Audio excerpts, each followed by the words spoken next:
Tonight, we will go on a journey together through ancient stories. Stories of ordinary people who discovered something extraordinary.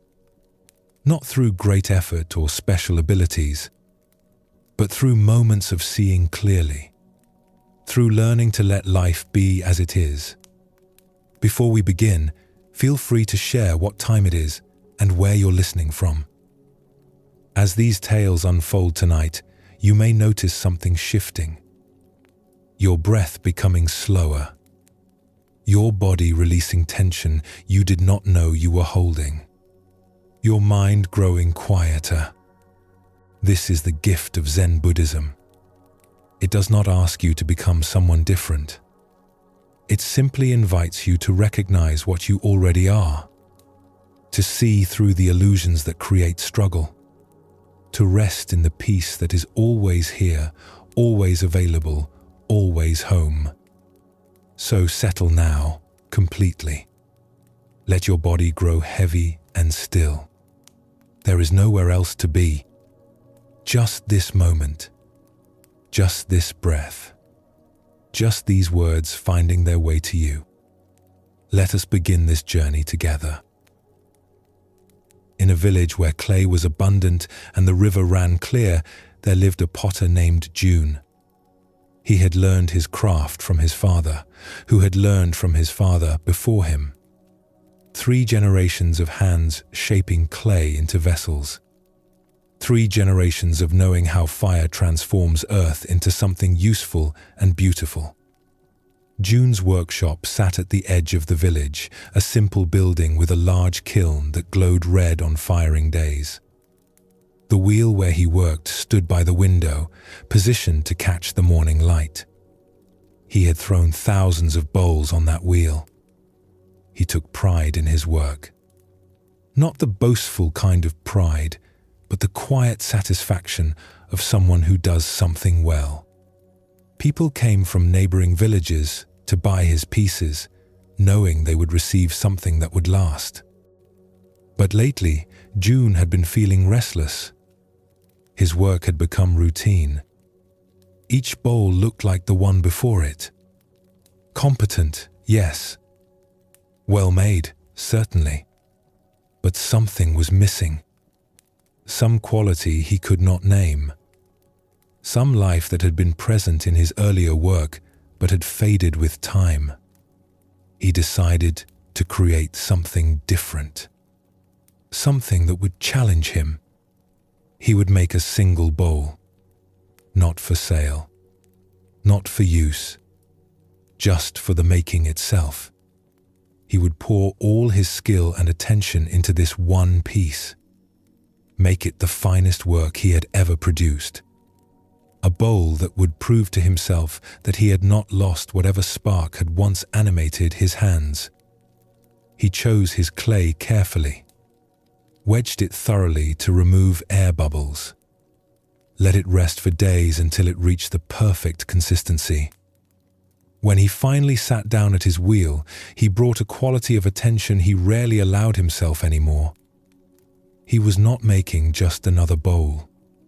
He was making the bowl, the one that would justify all the years of practice, all the hours of repetition, all the discipline of his craft.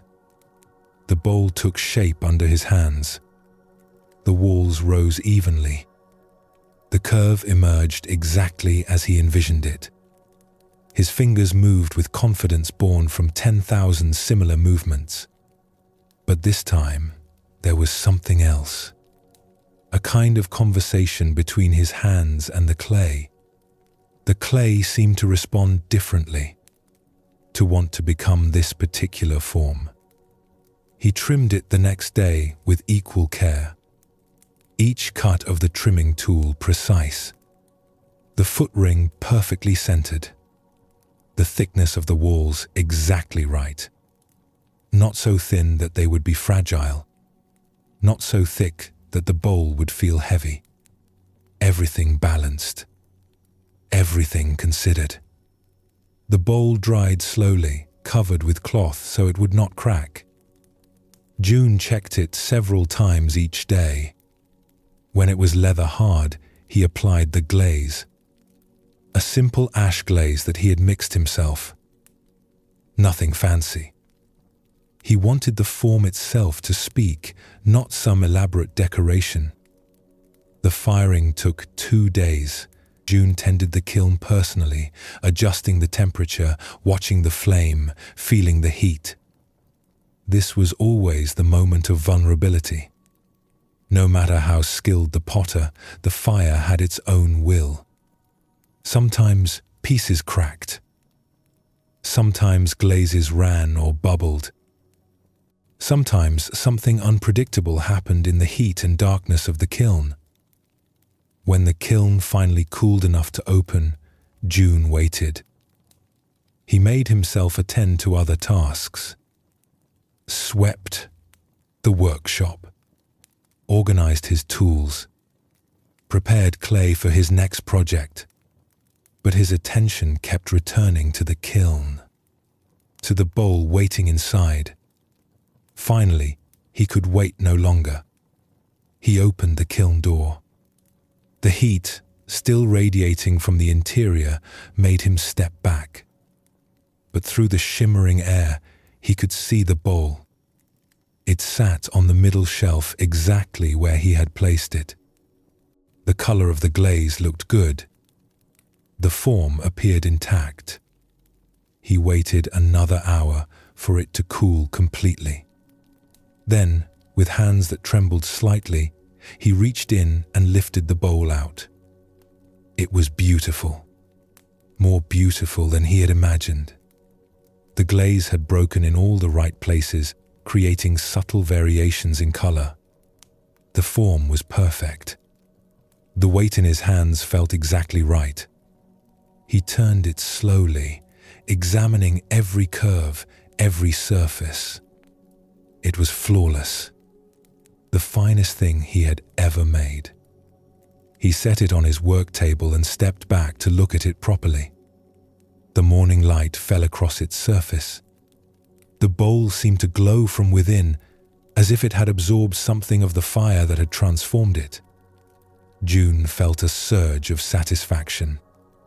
He had done it. After all these years, he had finally created something truly exceptional. He walked around the table, viewing the bowl from different angles. And then he saw it. A crack. Thin as a hair but unmistakable. It ran from the rim down about 2 inches, then disappeared into the curve of the wall. June's hands went cold. He picked up the bowl, held it close to his face. Yes, there it was. A flaw. Not in the making. Not in the glazing. Something that had happened in the firing. A stress crack. Invisible until this moment. But now that he saw it, he could see nothing else. The bowl was ruined. All that care. All that attention. All that hope of creating something perfect. Destroyed by this single thin line that split the surface. He set the bowl down, afraid his hands might betray him and drop it. Better broken completely than existing in this state. Neither perfect nor obviously flawed. Just damaged. Diminished. A failure. He sat heavily on his stool, staring at the bowl. The crack seemed to mock him. All his skill meant nothing if the fire could undo it. All his attention meant nothing if something beyond his control could destroy his work.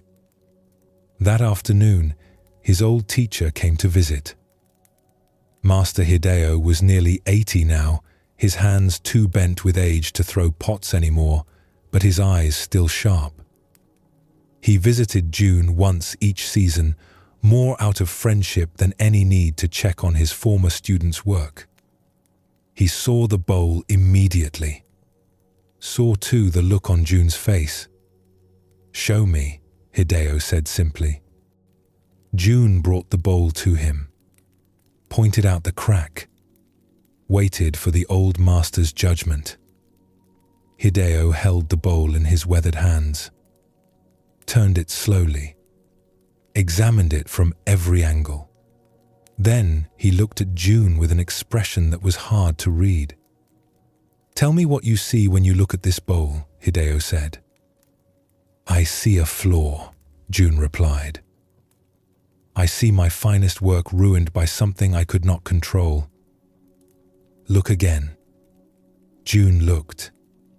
The crack was still there, still obvious, still destroying the perfection he had worked so hard to achieve. "I see the same thing," he said quietly. Hideo set the bowl on the table between them. "Then you are not seeing clearly. You are seeing only what you expected, what you planned, what you tried to control. You are not seeing what is actually here." He pointed to the crack. "This line, did you make it?" "No. It happened in the firing. Something I could not control." "Yes. Something you could not control. And yet it is here. Part of this bowl now. Not separate from the bowl, but integrated into it. The bowl includes this crack. This is what the bowl is. Not what you intended, but what emerged." June felt frustration rising. "But it ruins the bowl. It destroys what could have been perfect." "Perfect," Hideo repeated softly. "What is perfect? Something that matches your plan exactly? Something that conforms completely to your intention? Is that perfection? Or is that just control?" He picked up the bowl again, holding it to the light. The crack caught the sunlight, creating a subtle line of shadow and brightness. "Look at how the light moves along this line. Look at how it adds something to the form. A kind of movement, a kind of life. The bowl is no longer static. It has a story now. Something happened to it. It bears the mark of that happening. But it will leak," June said. "It cannot hold water. It has no function." "Cannot hold water," Hideo agreed. "So it will not be a water bowl. It will be something else. It will hold flowers, perhaps. Or sit empty, beautiful in its emptiness. Or it will simply exist as a reminder that nothing turns out exactly as planned. That life includes the uncontrolled. That perfection is not the same as control." He set the bowl down gently. "June, you have spent years learning to control your craft, to make what you intend. This is valuable. This is skill. But now you must learn something else. You must learn to accept what emerges that you did not intend, to see beauty in what you did not plan, to recognize that the fire has wisdom too, that the clay has its own nature, that not everything is yours to determine." June sat with these words. They did not comfort him. They challenged him. He had built his identity as a potter on his ability to control outcomes, to make what he envisioned, to have his hands create what his mind conceived. And now his teacher was suggesting that this very ability was somehow limiting him. "For years I have watched your work," Hideo continued. "It is very good, very consistent, very controlled, but it has also become predictable, safe.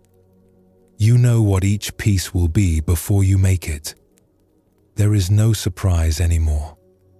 No discovery. You have mastered control, but you have lost encounter. You no longer meet the clay. You no longer allow the fire to teach you. You only impose your will and call the result success or failure based on how well reality matched your intention. The old master stood slowly, his joints creaking. Keep this bowl. Live with it. Let it teach you. Every time you see that crack, remember that life includes what you cannot control. That beauty can emerge from what you did not plan. That your finest work might be the work that surprises you. That includes the unexpected. That shows you something you did not already know. After Hideo left, June sat alone with the bowl. He wanted to feel differently about it. Wanted to see what his teacher saw. But mostly, he still saw failure. Still saw the gap between his intention and the result. He placed the bowl on a shelf where he would see it every day. And every day, he looked at it with the same disappointment. The same sense of something ruined. But slowly, over weeks and then months, something shifted. He began to notice other things about the bowl. The way the glaze had pooled in certain places, creating depth he had not anticipated. The way the curve of the wall caught morning light differently than his other work. The way the crack itself seemed to give the bowl a kind of character, a story, a uniqueness that his other perfect bowls lacked. He noticed too how his other work was changing. He found himself being less rigid with his plans, allowing small variations to emerge, accepting that a bowl might take a slightly different form than he had envisioned, not forcing every outcome to match his intention exactly. One day, a tea master from a distant city visited his workshop. She examined his pieces carefully, appreciatively. But when she saw the cracked bowl on its shelf, she stopped. She stood before it for a long time, not speaking. Then she turned to June with eyes that were bright. "This bowl," she said. "Will you sell it?" June was surprised. "It is cracked. It cannot hold water." "I do not need it to hold water. I need it to hold attention, to remind me that beauty includes the unplanned. That tea ceremony is not about perfect control, but about meeting each moment as it is. This bowl teaches what I spend my life trying to understand." She paid him 3 times what she would have paid for a perfect bowl. And as she carefully wrapped it to carry away, June realized something. The crack had not ruined the bowl. The crack had completed it, had made it what it was always meant to be. Not a demonstration of his control, but a demonstration of something larger. The meeting of intention and chance, of skill and mystery, of human effort and natural process. His finest work was indeed the cracked bowl. Not because he had made it perfectly, but because the fire, the clay, the heat, the cooling, all of it together had made something he could never have planned. Something that included his skill but transcended his control. Something more real, more alive, more true than any perfect bowl could ever be. The story of June and his cracked bowl speaks directly to something we all face. The deep desire to control outcomes, to make things turn out the way we plan, to have our efforts result in exactly what we intend. This desire feels natural. It feels like wisdom. After all, should we not try to do things well? Should we not aim for good results? But Zen Buddhism points to something subtle here. There is a difference between skillful effort and the demand for control. June brought skill to his work. He knew his craft. He attended to each step.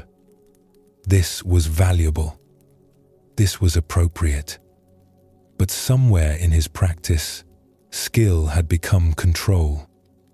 Making had become demanding. He was no longer working with clay and fire. He was trying to force them to conform to his will. When you let go of the demand for control, something opens. Not carelessness, not giving up on skillful action, but a kind of flexibility. A willingness to meet what actually happens rather than what you plan to happen. An ability to find value in unexpected outcomes. This is true in your own life as well. The moments when things do not go according to plan, when the unexpected enters, when you cannot control the outcome, these moments often contain the most profound teachings. The cracked bowl became June's teacher. Every time he saw it, he remembered. Reality includes the uncontrolled. Beauty includes the unexpected. Life is richer when you allow it to surprise you. When you stop trying to force everything to match your plan, when you recognize that your finest work might be the work that includes what you never intended. In a province known for its medicinal herbs, where mountain slopes grew plants found nowhere else, there lived a physician named Tomoko. She had studied with the greatest healers of her time, had learned which roots treated fever, which leaves eased pain, which teas cleared the mind, which poultices drew out infection. Her knowledge was deep, her skill respected throughout the region. She practiced in a small house at the edge of a village. People came to her with all manner of ailments. Some she could help immediately. A cut that needed stitching. A fever that needed cooling. A cough that needed soothing. Others required more time. Careful observation. Slow treatment. Gradual healing. But most who came to her left better than they arrived. Tomoko took satisfaction in this. In easing suffering. In returning people to health. In using her knowledge to make a difference. She saw herself as someone who helped. Someone who healed. Someone whose work mattered. One autumn day, a man came to her house. His name was Daigo. He was younger than Tomoko, perhaps 30 years old, but he moved like someone much older. His face was tight with pain. His breathing shallow. His skin had an unhealthy pallor. "I need your help," he said simply. Tomoko invited him to sit. Asked him questions about his condition. How long had he been unwell? What were his symptoms? Had he tried other treatments? Daigo answered briefly, reluctantly. Yes, he had been sick for months. Yes, he had pain in his stomach. Yes, he had seen other physicians. No, nothing had helped. Tomoko examined him carefully, checked his pulse, observed his tongue, palpated his abdomen. She recognized the condition. It was serious but treatable. With the right herbs and proper rest, he could recover. It would take time, perhaps several months, but recovery was possible. She prepared a mixture of herbs, explained how to brew the tea 3 times daily between meals. The taste would be bitter, but he must drink it all. She also gave him instructions about food, certain things to avoid, certain things to eat. Rest was essential. He must not work until his strength returned. Daigo listened to all of this without expression. When she finished, he took the herbs, paid her fee, and left. 2 weeks later, he returned. He looked worse. The pain had increased. He had lost more weight.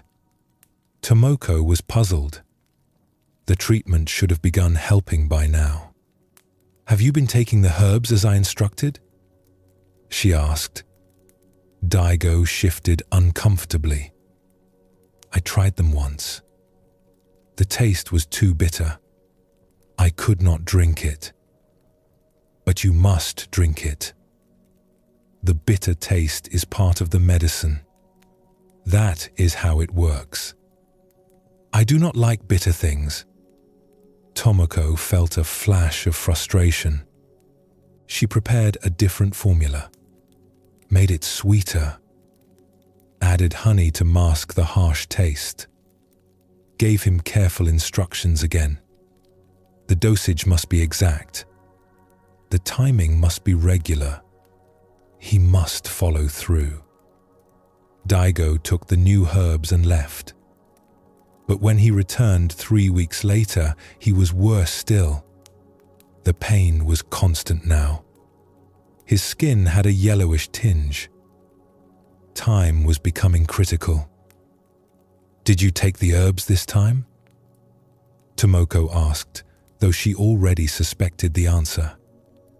"I took them for a few days," Daigo said. "But then I felt more tired. So I stopped. I thought maybe the herbs were making me worse." The tiredness is part of healing. Your body needs rest to recover. The herbs are working, but you must continue taking them. And you must rest, not keep working. I cannot rest. I have my fields to tend. My family depends on me. If you do not rest now, you will not be able to work at all. This illness will progress. It could become very serious. Daigo looked at her with something like defiance. "Then give me medicine that does not require me to rest. Something that lets me keep working." There is no such medicine. Healing requires cooperation. You must do your part. Take the herbs. Follow the instructions. Rest your body. I can provide treatment, but I cannot heal you if you will not help yourself. But Daigo did not want to hear this. He wanted medicine that would fix him without requiring him to change anything, without the bitter taste, without the tiredness, without the rest, without any discomfort or inconvenience. He came back twice more over the following weeks. Each time worse. Each time Tomoko offered treatment. Each time Daigo found reasons not to follow through. The herbs were too expensive.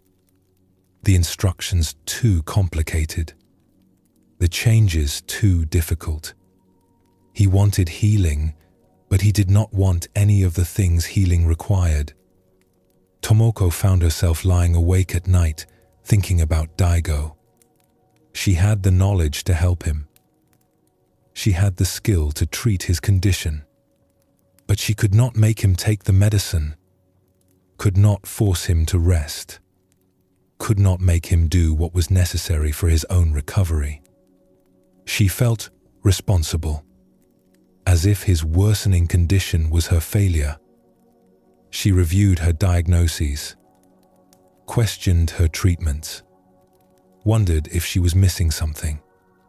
Maybe there was a different approach, a different herb, some way to help him that did not require his cooperation.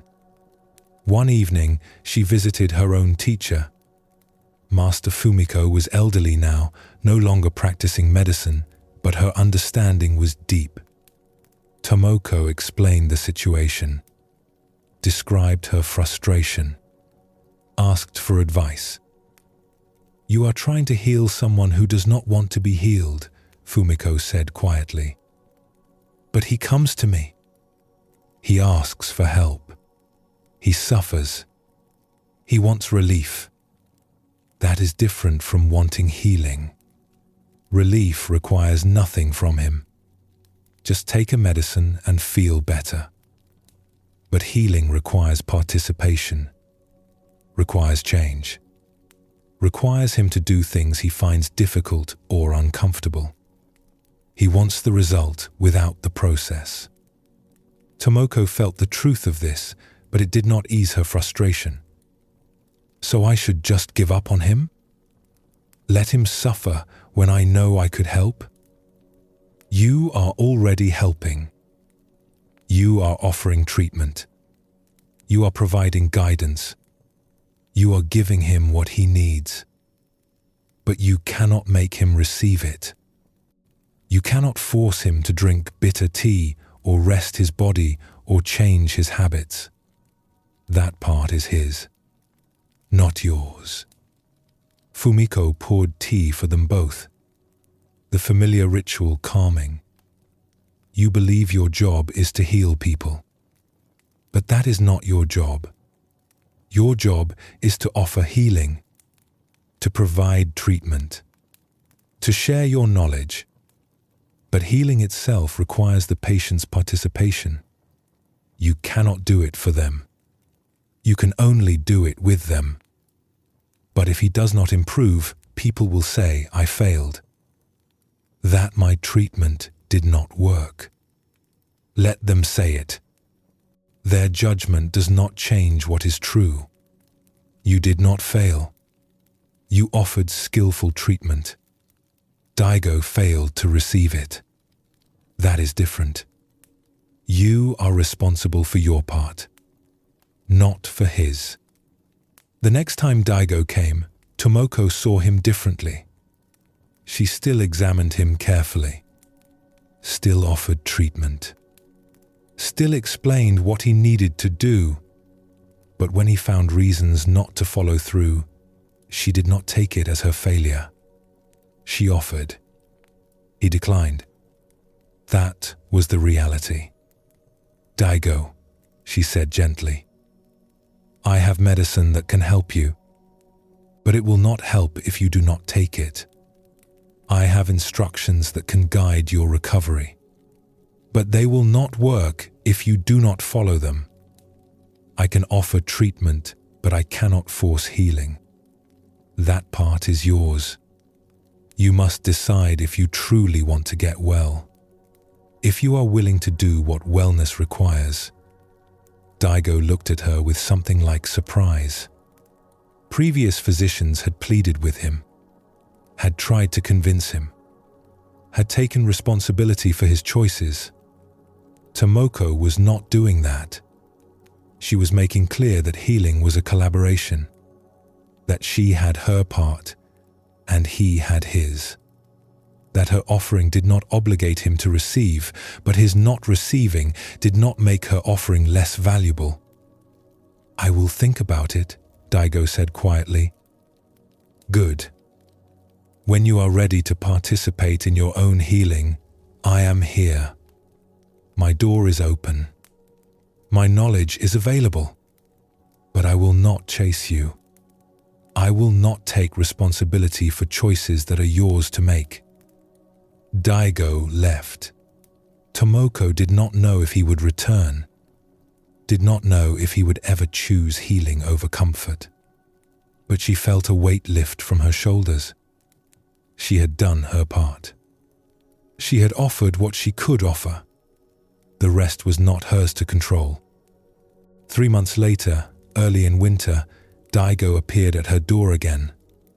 He looked terrible, gaunt, weak, barely able to stand. But his eyes were different, clearer somehow, more present. I am ready, he said. Ready to do what is needed. All of it.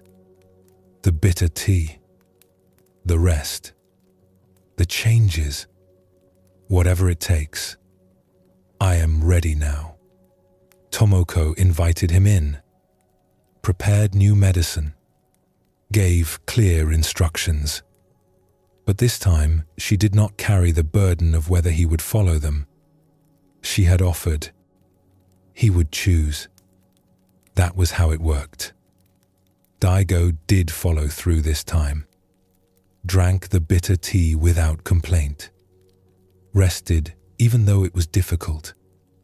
Made changes even though they were uncomfortable. And slowly, over many months, he recovered. His color returned. His pain eased. His strength came back. When he was finally well, he thanked Tomoko with deep gratitude. "I am sorry I wasted so much time. Sorry I did not listen at first." "You were not ready," Tomoko said simply. "Readiness cannot be forced. It emerges in its own time. But you could have given up on me. Could have refused to see me. I offered what I could offer. That is my part. Whether you received it or not was your part. I cannot control your choices. I can only make my offering available." After Daigo left, Tomoko sat in her treatment room thinking about what she had learned. She was a healer, yes, but healing was not something she did to people. It was something she participated in. She offered knowledge, skill, medicine, guidance. But the other person had to receive, to cooperate, to do their part. She could not control that. Could not force it. Could only make her offering and let it be received or not. This understanding changed her practice.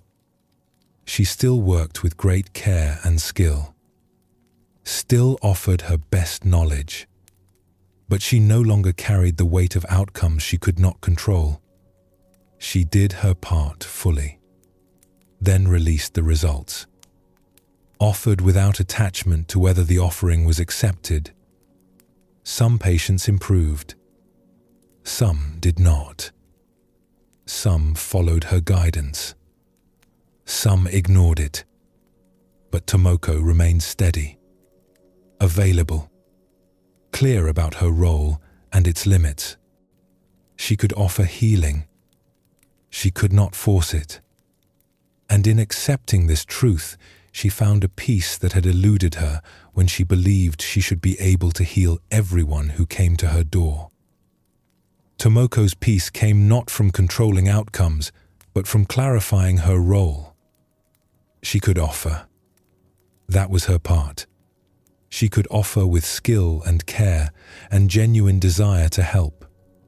But the receiving was not hers to control. And in accepting this limit, she found the freedom to continue offering without the burden of trying to force acceptance. This is the wisdom Zen Buddhism points to again and again. Do your part. Do it fully. Do it with attention and care. But then release the results. Offer without attachment to outcome. Act without demanding specific results. Give without controlling how your gift is used.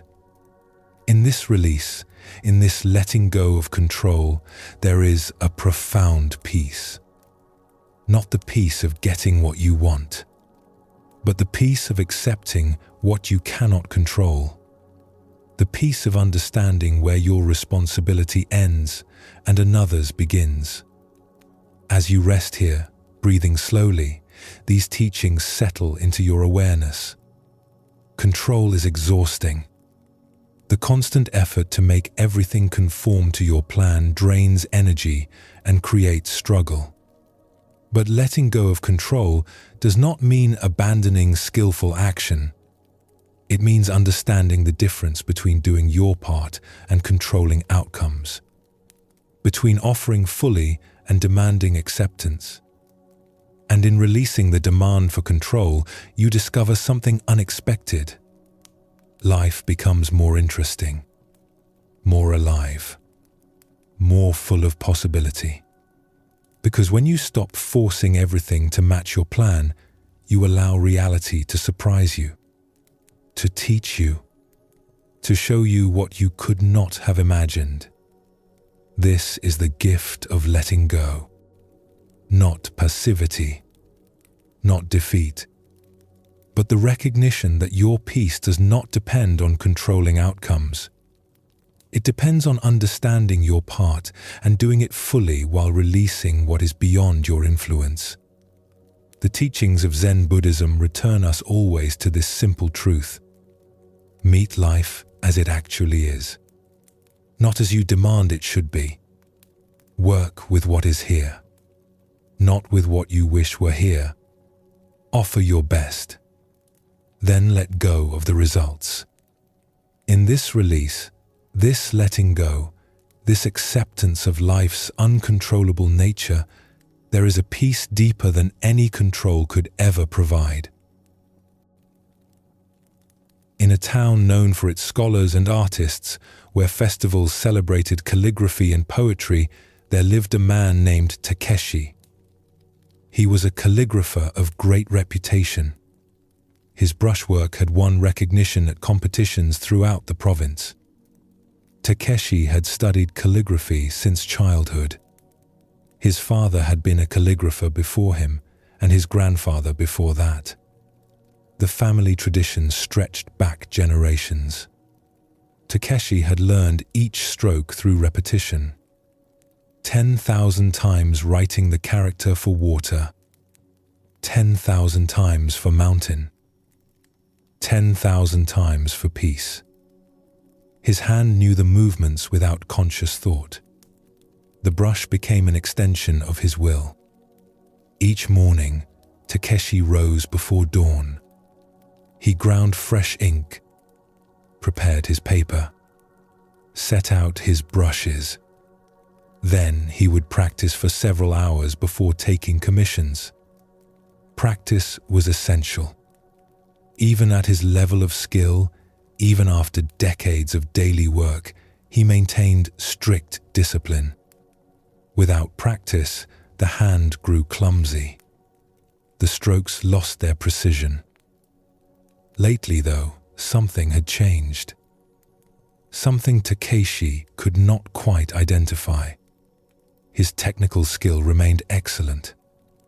His characters were still well formed, but they had lost something, a quality he could not name. When he looked at his recent work, he saw competence, correctness, but not life, not energy. The characters sat on the page perfectly balanced, but somehow dead. This troubled him deeply. At first, he thought he needed more practice. So, he increased his hours, woke earlier, practiced longer, ground his ink with more care, selected his brushes with more attention. But the problem persisted. His work remained technically perfect and somehow lifeless. He examined scrolls from his earlier years, work he had done as a younger man before his reputation was established. Those characters had something his current work lacked. They were less perfect in their form. Sometimes the balance was slightly off. Sometimes the stroke pressure varied more than it should. But they were alive. They had energy. They seemed to breathe on the page. What had he lost? What had changed between then and now? One afternoon, a young girl came to his studio. She was perhaps 8 years old, daughter of a neighbor. She had watched Takeshi through his window many times and was fascinated by calligraphy. Her mother had given permission for her to visit and observe. Takeshi set her up in the corner with paper and a simple brush. He showed her how to hold it, how to grind ink, how to begin learning the basic strokes. Then he returned to his own work, preparing a commission for a merchant family. Important characters that needed to be perfect. He could hear the girl behind him, the sound of her brush on paper, soft, hesitant, uncertain.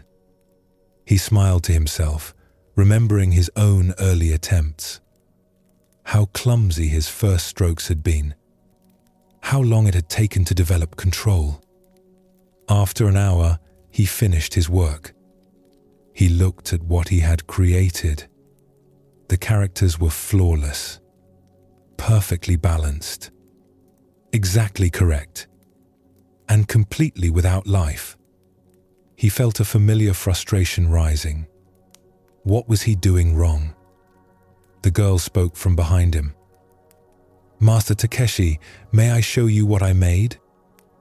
He turned, ready to offer gentle correction. She held up her paper. On it were several attempts at the character for joy.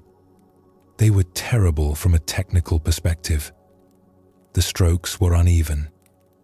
The balance was wrong. The proportions were off. Everything about them violated proper form. But they were alive. They were joyful. They danced on the page with an energy that made Takeshi's perfect characters look dead by comparison. He stared at her work, something shifting in his chest. "Tell me," he said quietly, "what were you thinking about as you wrote these?" The girl looked confused by the question. "Thinking about?" "I was not thinking.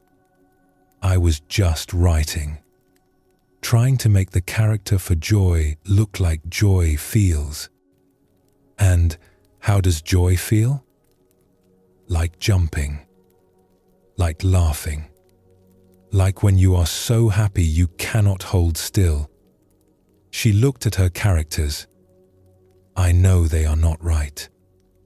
The teacher at school says my writing is too messy. But I was trying to show how joy moves." Takeshi looked at his own work again. What had he been thinking about as he wrote?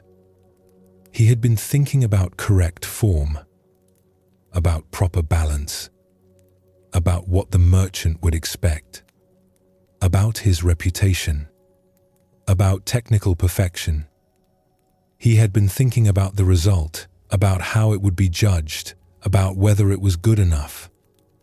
He had not been thinking about the meaning of the characters, had not been feeling anything about what they said. He had been executing them, like a craftsman following a pattern. Technically perfect, but absent of any actual presence with what he was doing. "Your characters are wonderful," he told the girl. "Do not let anyone make you lose this quality they have, this aliveness." She beamed with pleasure, not quite understanding why her messy work was being praised by a master calligrapher. After she left, Takeshi sat alone in his studio. The light was fading. His perfect characters lay on the table before him, and he saw clearly what had happened over the years. He had learned technique so well that he no longer needed to be present. His hand could execute the strokes automatically. His mind could wander, could think about other things, could plan, could worry, could judge, and the characters would still be technically correct, but they would be empty. The girl had no technique. She had to be completely present with each stroke, had to attend to the brush, the ink, the paper, the movement. She could not execute automatically. So her full attention was there. And that attention, that presence, came through in the work. It made her clumsy strokes more alive than his perfect ones. He realized he had forgotten how to be present with his own work, had trained himself so thoroughly that he could do it without actually being there. And in that absence, the work had died. The next morning, Takeshi approached his practice differently. He did not try to change his technique. He tried to change where his attention was. As he lifted his brush, he felt its weight. Noticed the texture of the bamboo handle. Saw how the light caught the bristles. When he dipped it in ink, he watched how the ink was absorbed, how it clung to the brush, how it would flow when pressed to paper. As he began to write, he stayed present with each stroke, not thinking about the next stroke or judging the previous one. Just here with this stroke, this movement, this moment of brush meeting paper. He felt the texture of the paper, heard the slight whisper of bristles, saw the ink flowing, spreading, settling. The characters that emerged were different, still technically skillful. His years of practice had not disappeared, but they had something else now, something that had been missing, a quality of attention, of presence, of actual contact between the calligrapher and what he was creating. He looked at these new characters and felt something he had not felt in years. Recognition, as if he was meeting his own work again, as if he had been absent for a long time and was finally returning. Over the following weeks, Takeshi discovered something. Presence required constant practice. His habit of distraction was strong. His mind wanted to wander to other concerns, to judge what he was creating, to think about results. But each time he noticed this drift, he brought his attention back to the brush, to the ink, to this stroke, to this moment. His work began to change. Clients noticed, though they could not say exactly what was different. The characters were somehow more compelling, more alive. They had an energy that drew the eye and held it. Takeshi understood that his earlier years had been spent developing skill, learning technique, training his hand. This was necessary. This was valuable. But somewhere in that process, he had lost the very thing that makes work meaningful. He had lost presence, had lost the quality of actually being there with what he was doing. The girl had given him a teaching she did not know she was offering. That technique without presence is dead. That skill serves nothing if you are not actually there to use it. That the quality of your attention matters more than the perfection of your execution. He kept a small scroll the girl had made hanging in his studio. Her messy, joyful characters reminding him daily, be here, be present. Let your attention meet what you are doing. This is where life enters the work. Not in perfect technique, but in the presence brought to that technique. The invitation of Zen Buddhism is simple. Come back. Be here. Not forever. You will wander again. But when you notice you have wandered, return. To this breath. To this step. To this taste. To this moment. To actual presence with what is actually happening. This does not require you to be perfect. The girl's calligraphy was technically terrible, but it was present. It was alive. Presence is not about doing things perfectly. It is about being there while you do them, about bringing your full attention to whatever is here rather than dividing your awareness between what is here and what you wish were here or fear might be coming. When you live with more presence, everything becomes richer. Not because circumstances improve, but because you are actually experiencing your circumstances rather than thinking about them. The taste of simple food becomes complex. The feeling of breath becomes interesting. The sound of rain becomes music. Not because these things change, but because you are finally there to notice them. This is what Takeshi discovered, that his finest work would not come from more technique. It would come from more presence. from actually being there with his brush and ink and paper, from bringing his attention fully to what he was doing rather than executing it mechanically while his mind was elsewhere. The girl's messy characters became his teacher, a reminder that technique serves presence, not the other way around. That skill is valuable only when animated by actual attention.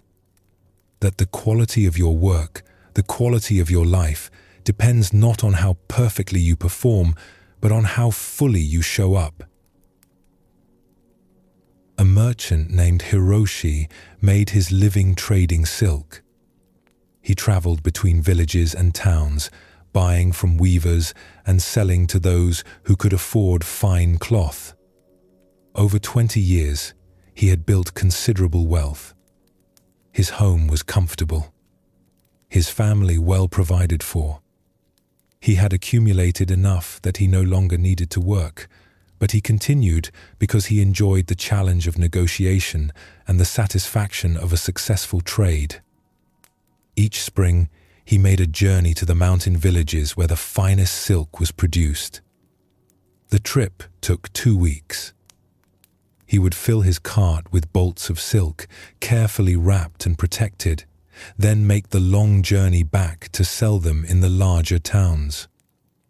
The profit from this annual trip sustained him through the rest of the year. This particular spring, Hiroshi set out with his most valuable load yet. He had spent the winter accumulating funds, and he had purchased silk of exceptional quality. The cart was heavy with it. More wealth than he had ever carried at one time. Enough to secure his family's future for many years. The journey went smoothly for the first week. Good weather. Clear roads. No trouble. Hiroshi felt satisfied. Everything was proceeding as planned. On the 8th day, as he traveled through a narrow mountain pass, 3 men stepped onto the road ahead of him. They carried clubs. Their faces were covered. Bandits. Hiroshi's heart began to pound. He thought about turning the cart around, but the path was too narrow. He thought about outrunning them, but his cart was too heavy. There was nowhere to go. The bandits approached. One of them spoke. "Get down from the cart." Hiroshi climbed down slowly. His legs felt weak. "What are you carrying?" "Silk." "I am a merchant." The bandits looked at each other. Silk was valuable, easy to carry, easy to sell. They moved to the cart and began pulling back the coverings. When they saw the quantity and quality of what Hiroshi carried, they smiled.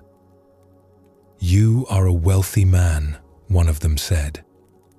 "That silk represents years of work," Hiroshi said. His voice was shaking. "My family depends on it. Please, take some, but leave me enough to survive." The bandits ignored him. They began transferring the bolts of silk to their own packs. Methodically, taking everything. Hiroshi watched his wealth disappearing. 20 years of careful work. Gone. His family's security. Gone. His future. Gone. "Please," he said again. But they did not respond. When they had taken the last of the silk, they looked at him. For a moment, Hiroshi thought they might kill him. Leave no witness.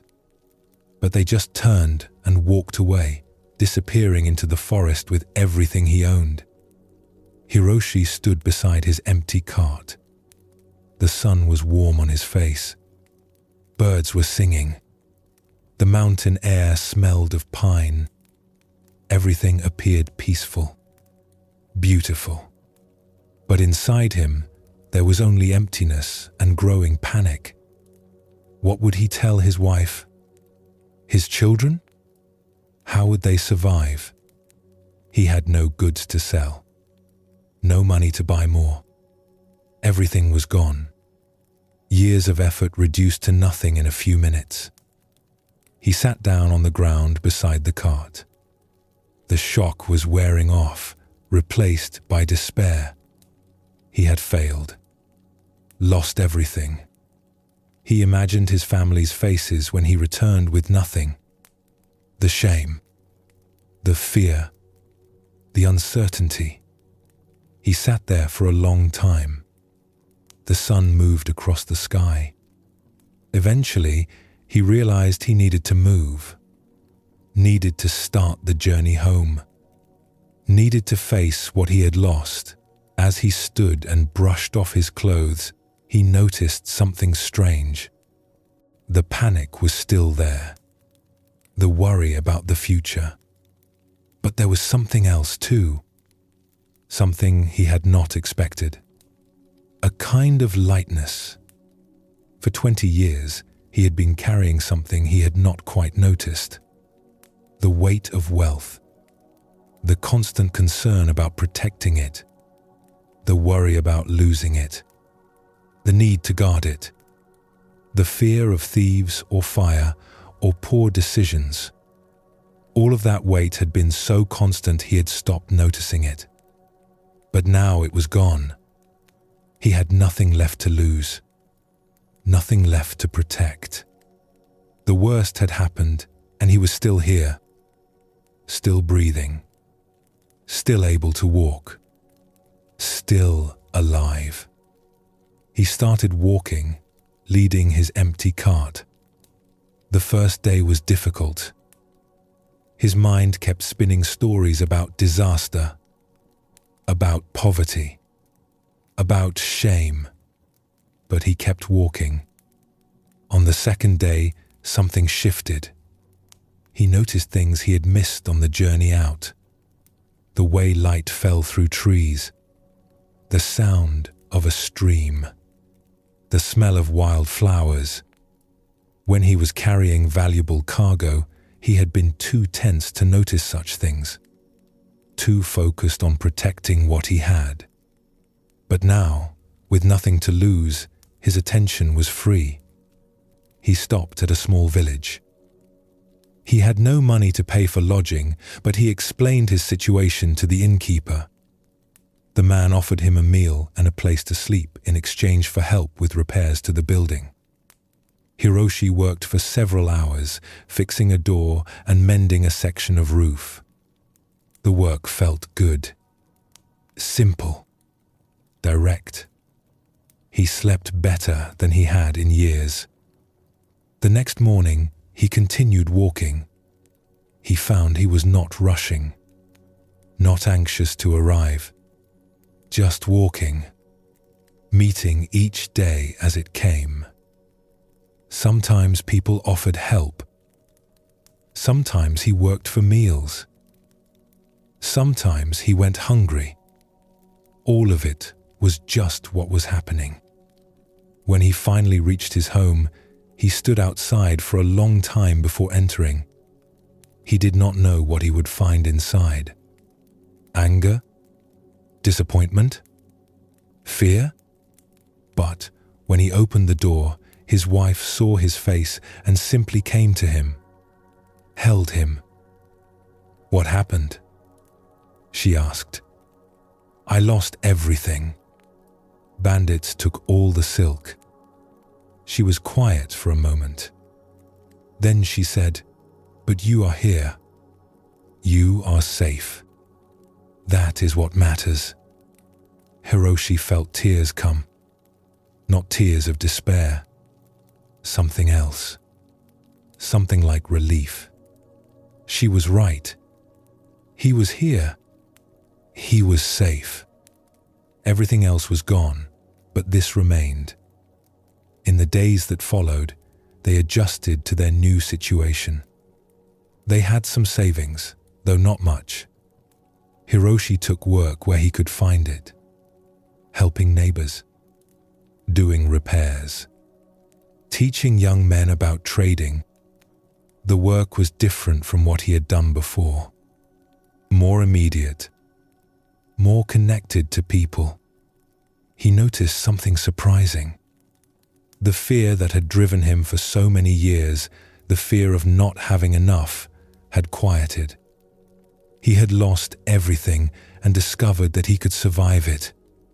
That he was not destroyed by it.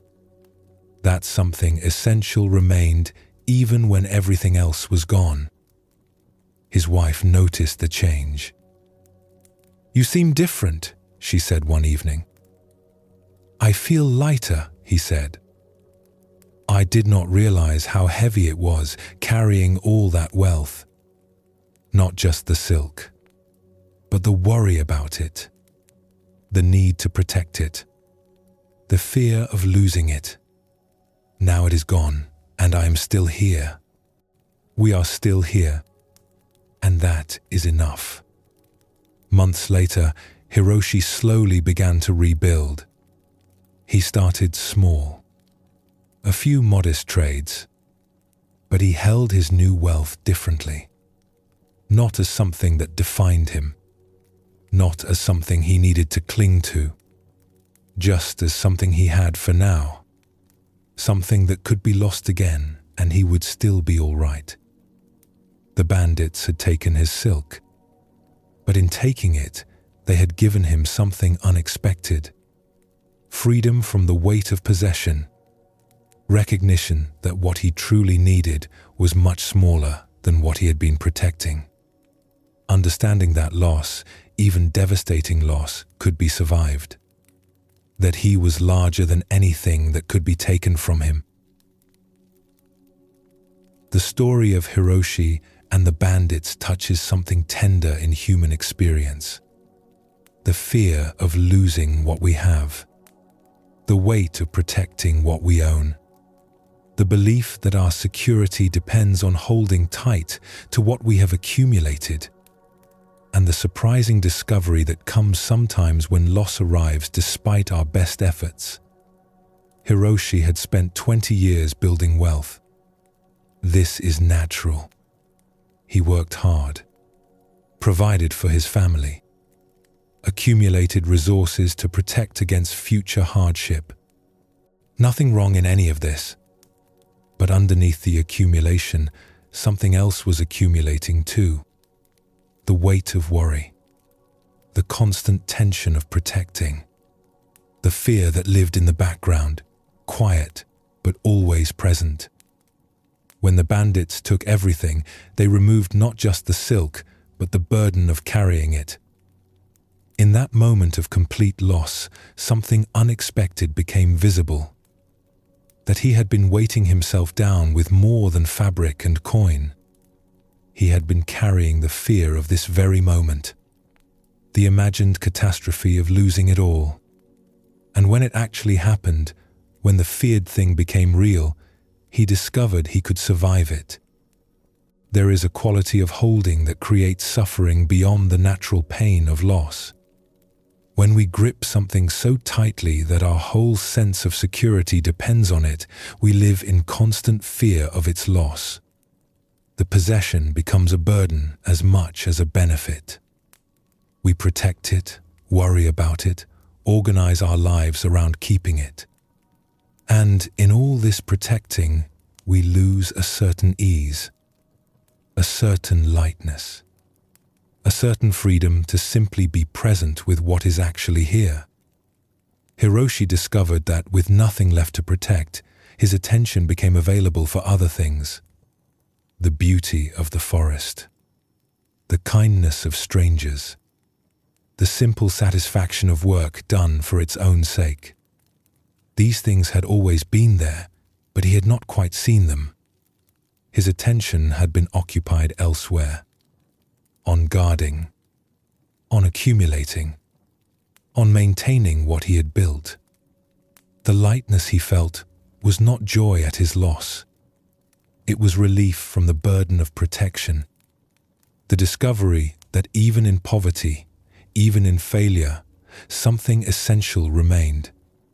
He was still here, still capable of walking and working and connecting with others, still able to experience moments of simple presence. The loss had removed layers of accumulated worry and revealed something underneath that had always been there but obscured.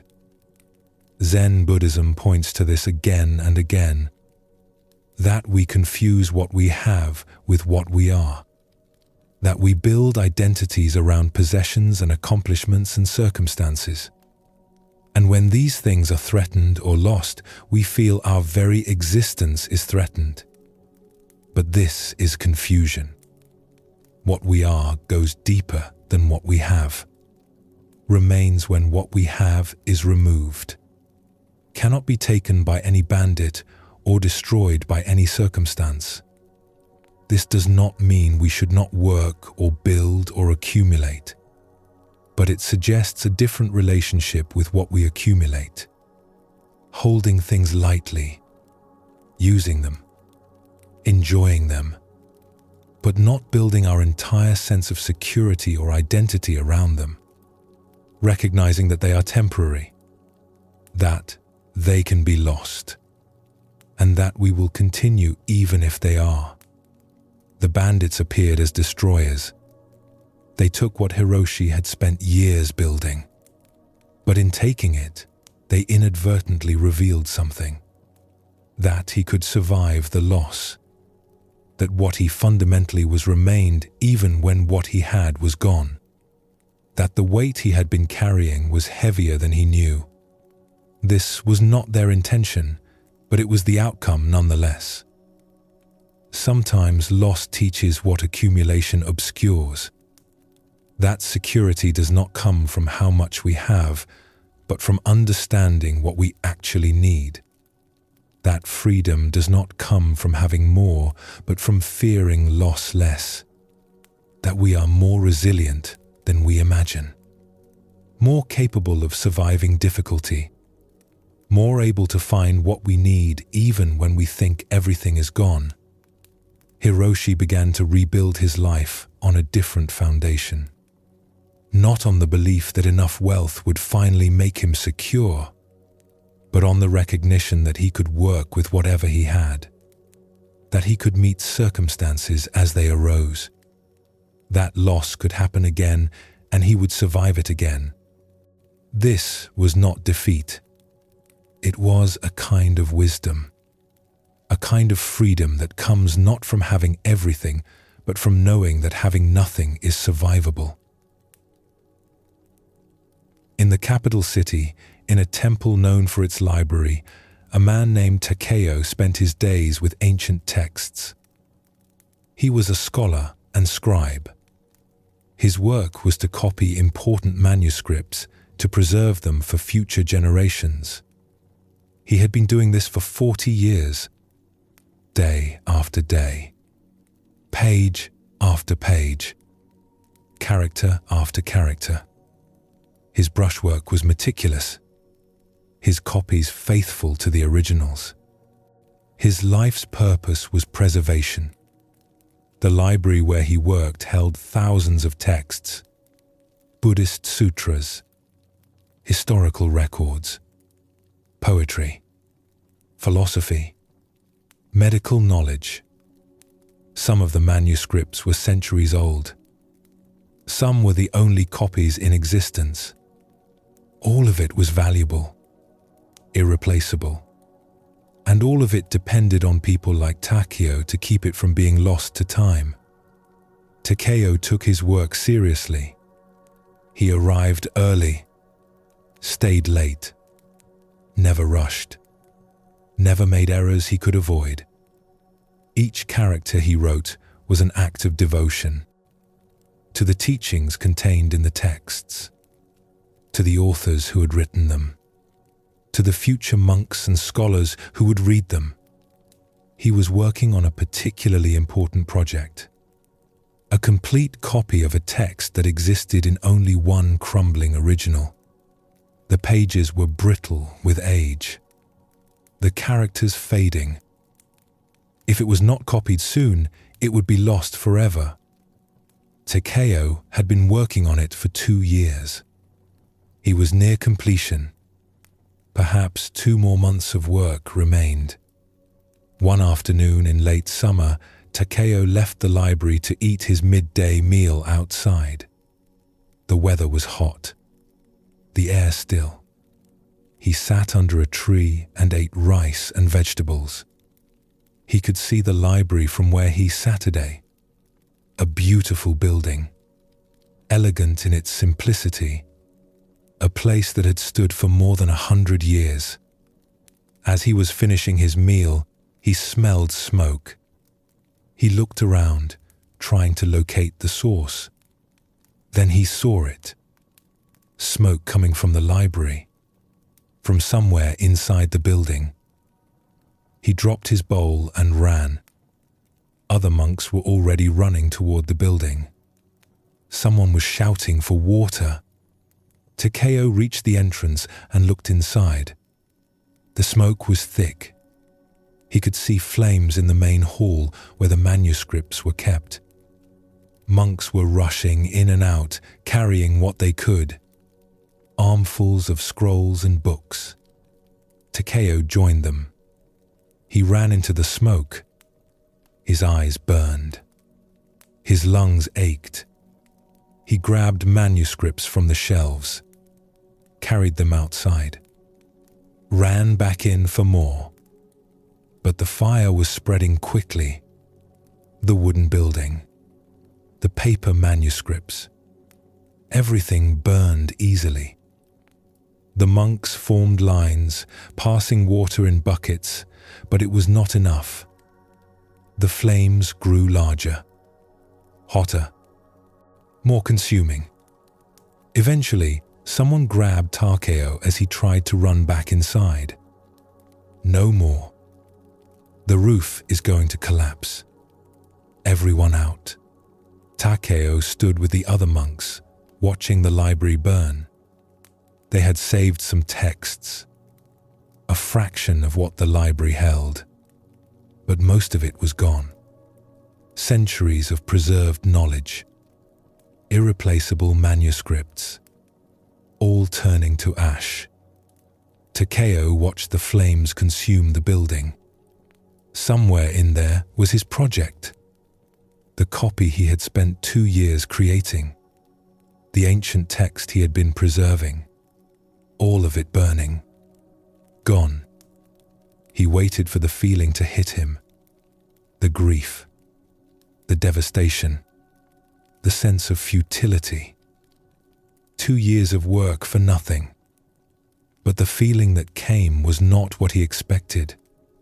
He felt present, more present than he had felt in a long time.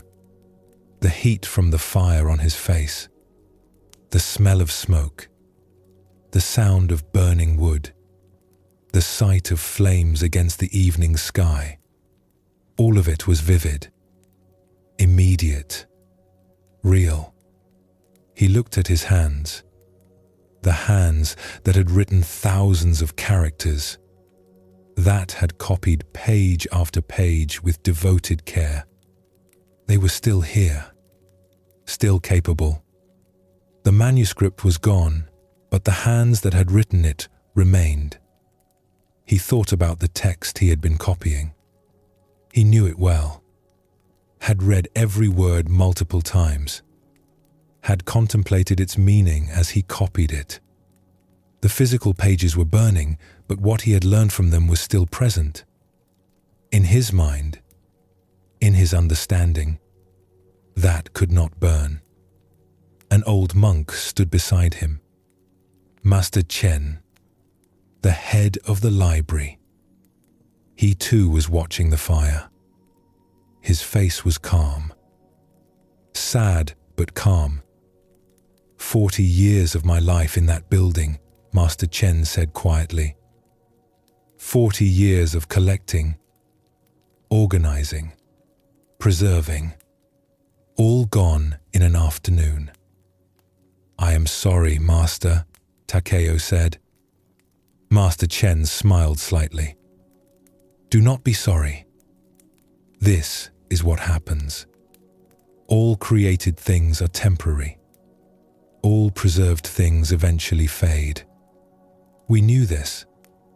We just forgot it while we were busy preserving. But the knowledge, the teachings, they are lost. Some of them, yes. But consider, those teachings were written down because someone had realized them, understood them, embodied them. The true teachings are not in the texts. They are in the understanding.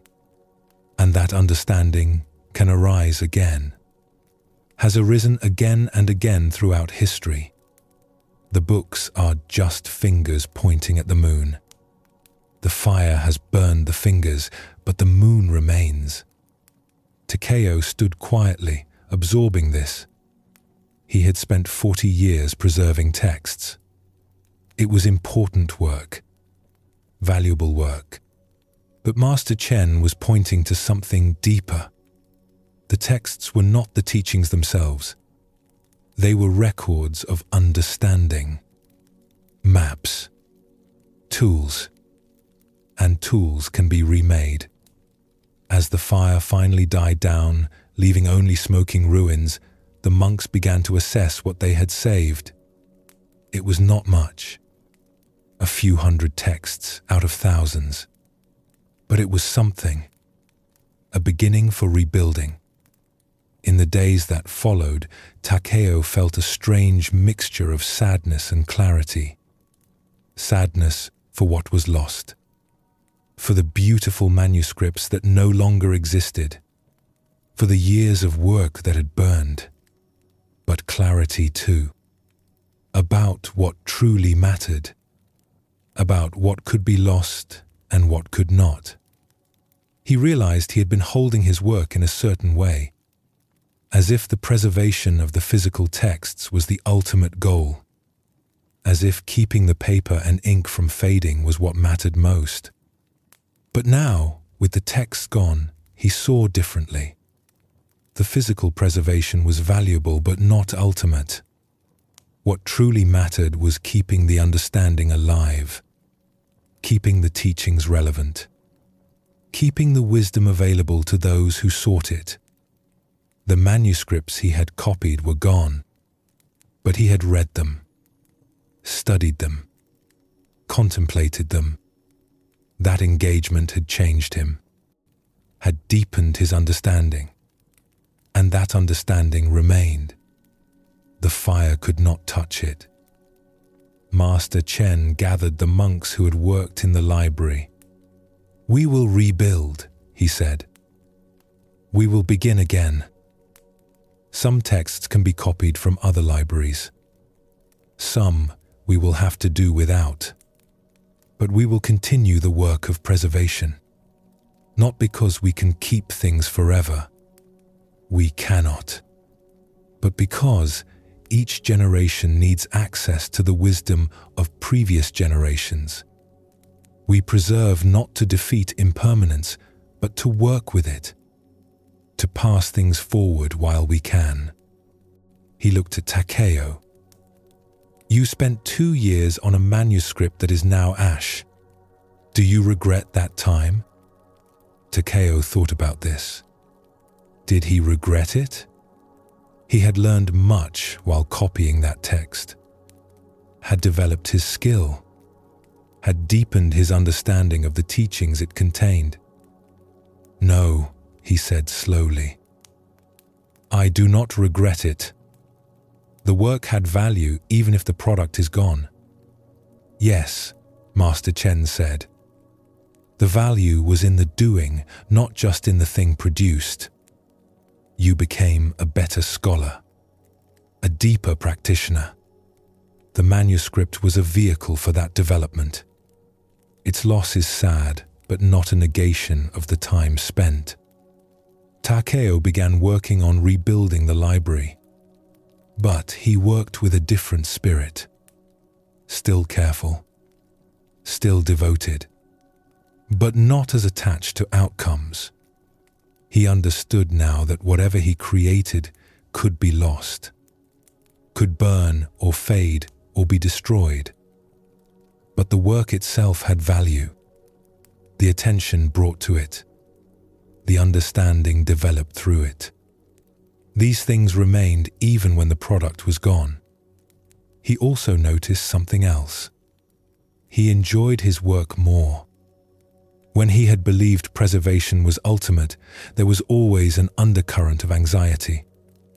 The manuscripts were fragile. Time was relentless. Decay was inevitable.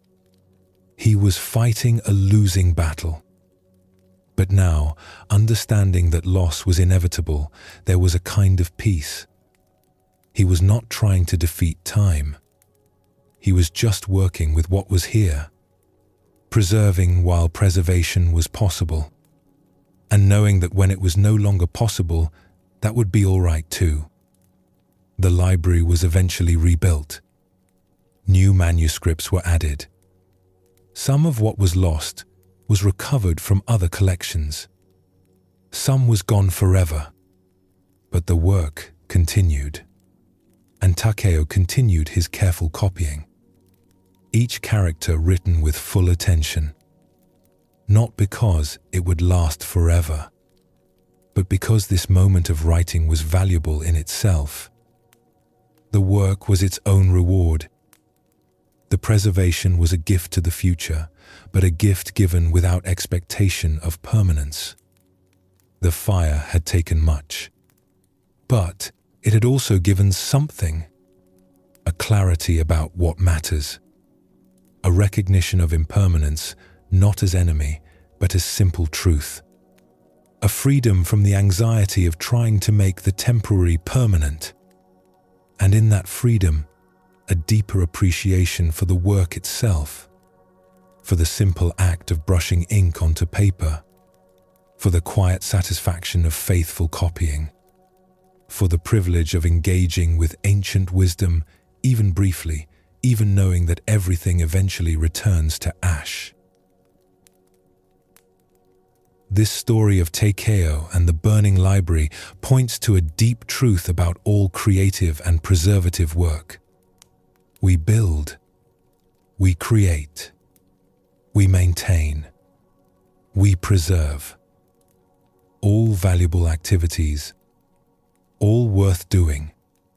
But underneath, often unexamined, sits a belief that somehow we can make the temporary permanent, that our efforts will defeat time, that what we create or preserve will last forever.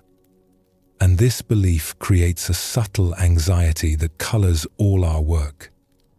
When the fire came, it destroyed 40 years of careful preservation, thousands of manuscripts, centuries of accumulated wisdom, all gone in an afternoon. This was genuine loss, real tragedy. The texts that burned were valuable. Their destruction was not good. Takeo's sadness was appropriate. But within the loss, something else emerged. A recognition that had always been true but obscured by the daily work of preservation. That everything created is temporary. That all efforts to preserve are ultimately futile against the vastness of time. That the manuscripts were always going to fade eventually. The fire just made it happen sooner. This recognition could have been devastating. Could have made all efforts seem pointless. If everything eventually burns or fades, why bother creating or preserving anything? But what Takeo discovered was different. The value of his work was not only in the product, it was in the doing itself. The attention he brought to copying, the understanding he developed through engaging with the texts, the skill he refined, the devotion he practiced. All of this remained even when the product was destroyed. There is something here about the relationship between process and outcome. We often think the outcome is what matters. The finished manuscript, the completed project, the preserved text. And outcomes do matter. They are why we do the work. But when we make outcomes everything, When we invest all meaning in the product, we become anxious about protecting that product. We live in fear of its loss. And when loss comes, we feel devastated. Not just sad, which is natural, but as if the work itself was meaningless because the outcome is gone. But what if the meaning is distributed differently? What if the outcome matters, but so does the process? What if the hours spent carefully copying had value in themselves, regardless of whether the manuscript survived? Then loss is still sad, still painful, but not obliterating, not a negation of everything that came before.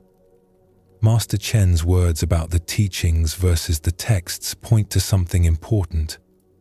The physical manuscripts were valuable as carriers of wisdom, as tools for transmission, but they were not the wisdom itself. The wisdom was in the understanding, and understanding arises in minds, not on pages. The fire destroyed pages, but could not touch the understanding that those pages had helped create. This is true of all our creative and preservative efforts. We write books that will eventually decay, build buildings that will eventually crumble, make art that will eventually fade, teach students who will eventually die. Everything we make is temporary. Everything we preserve is fighting a battle against time that time will ultimately win. This is not pessimism. This is just reality. Impermanence is not a flaw in the design of the world. It is a basic characteristic of existence. When we resist this truth, when we try to make things permanent, we create suffering beyond the natural sadness of loss. We exhaust ourselves trying to protect what cannot be protected forever. We live in anxiety about the inevitable. We miss the simple satisfaction of the work because we are so focused on ensuring the product survives. But when we accept impermanence, when we work within it rather than against it, something shifts. We can still do the work, still preserve what we can, still create with care, but we hold it differently. We know it is temporary. We know it will eventually be lost. And knowing this, we can appreciate it more fully while it is here, can enjoy the work itself without the burden of believing we must make it last forever. Takeo continued his careful copying after the fire, not because he thought his new manuscripts would be permanent, but because the work itself was valuable, because transmission matters even when what is transmitted is temporary, because this moment of writing has meaning even if what is written will someday burn or fade.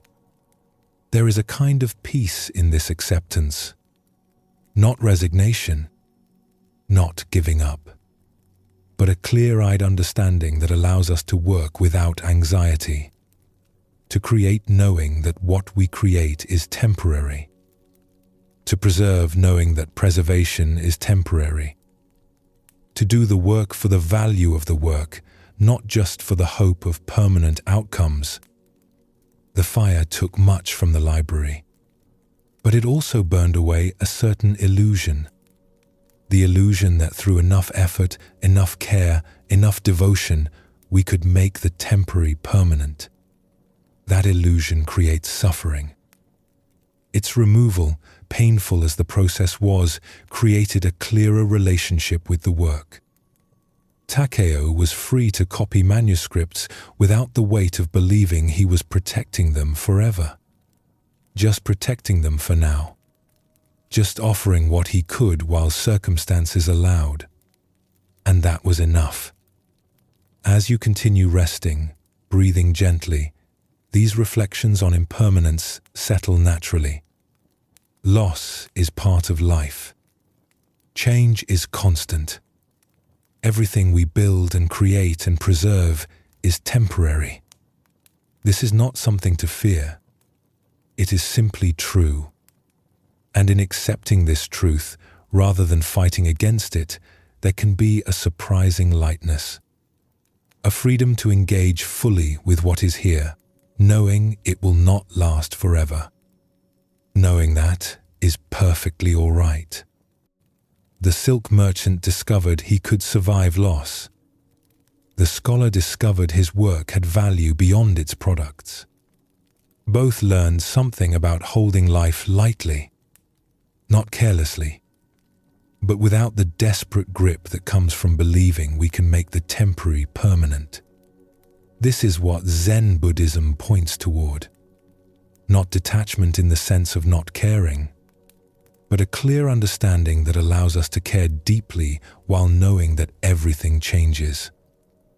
Everything ends. And we continue anyway, able to find what we need, able to work with what is here, able to meet each moment as it arrives.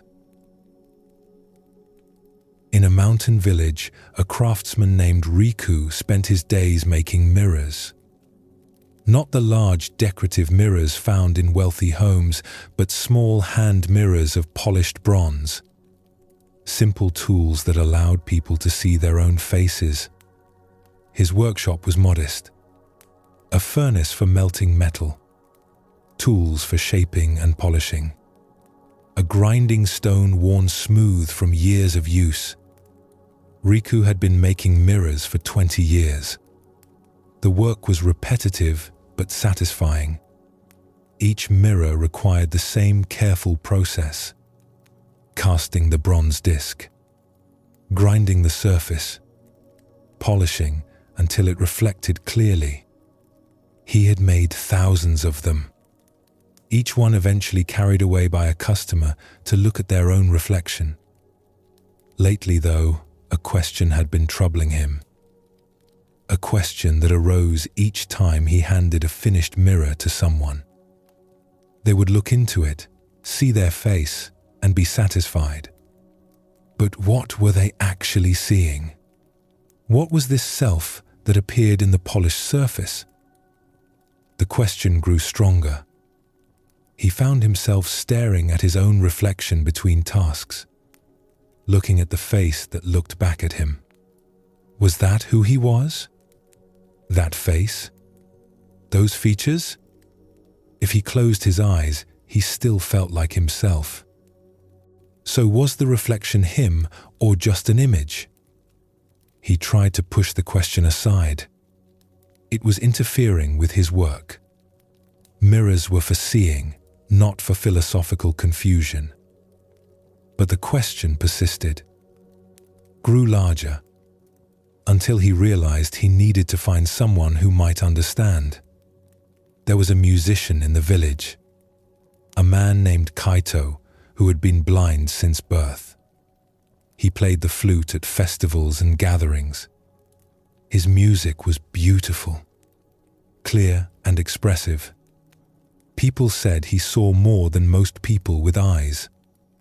Riku visited him one evening, found him sitting outside his home, the flute resting across his lap. "Master Kaito, I have a question that troubles me.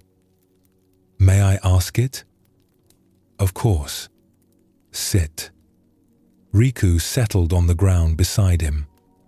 "I make mirrors. Each day, people look into them and see themselves.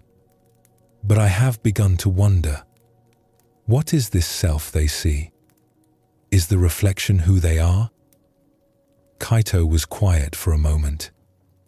Then he smiled slightly. "You make mirrors but have never seen your own face. Is that right?" "No, I see it every day. In the mirrors I polish.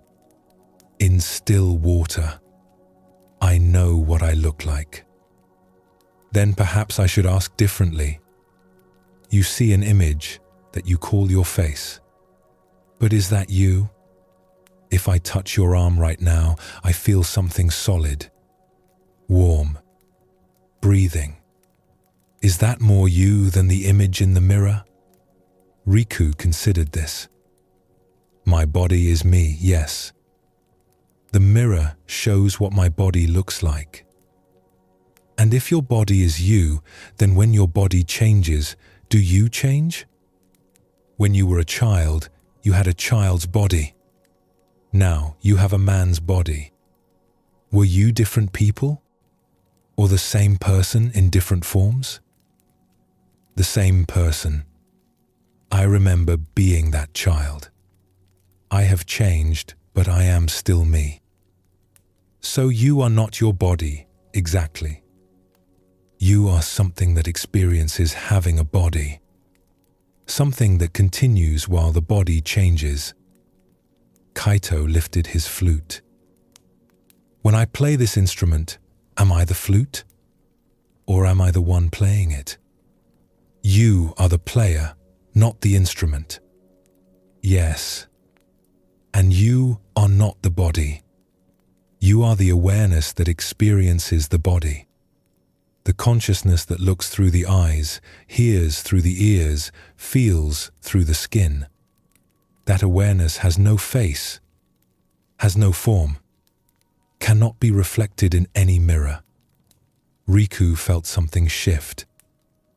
But if I am not my body, not my face, then what am I?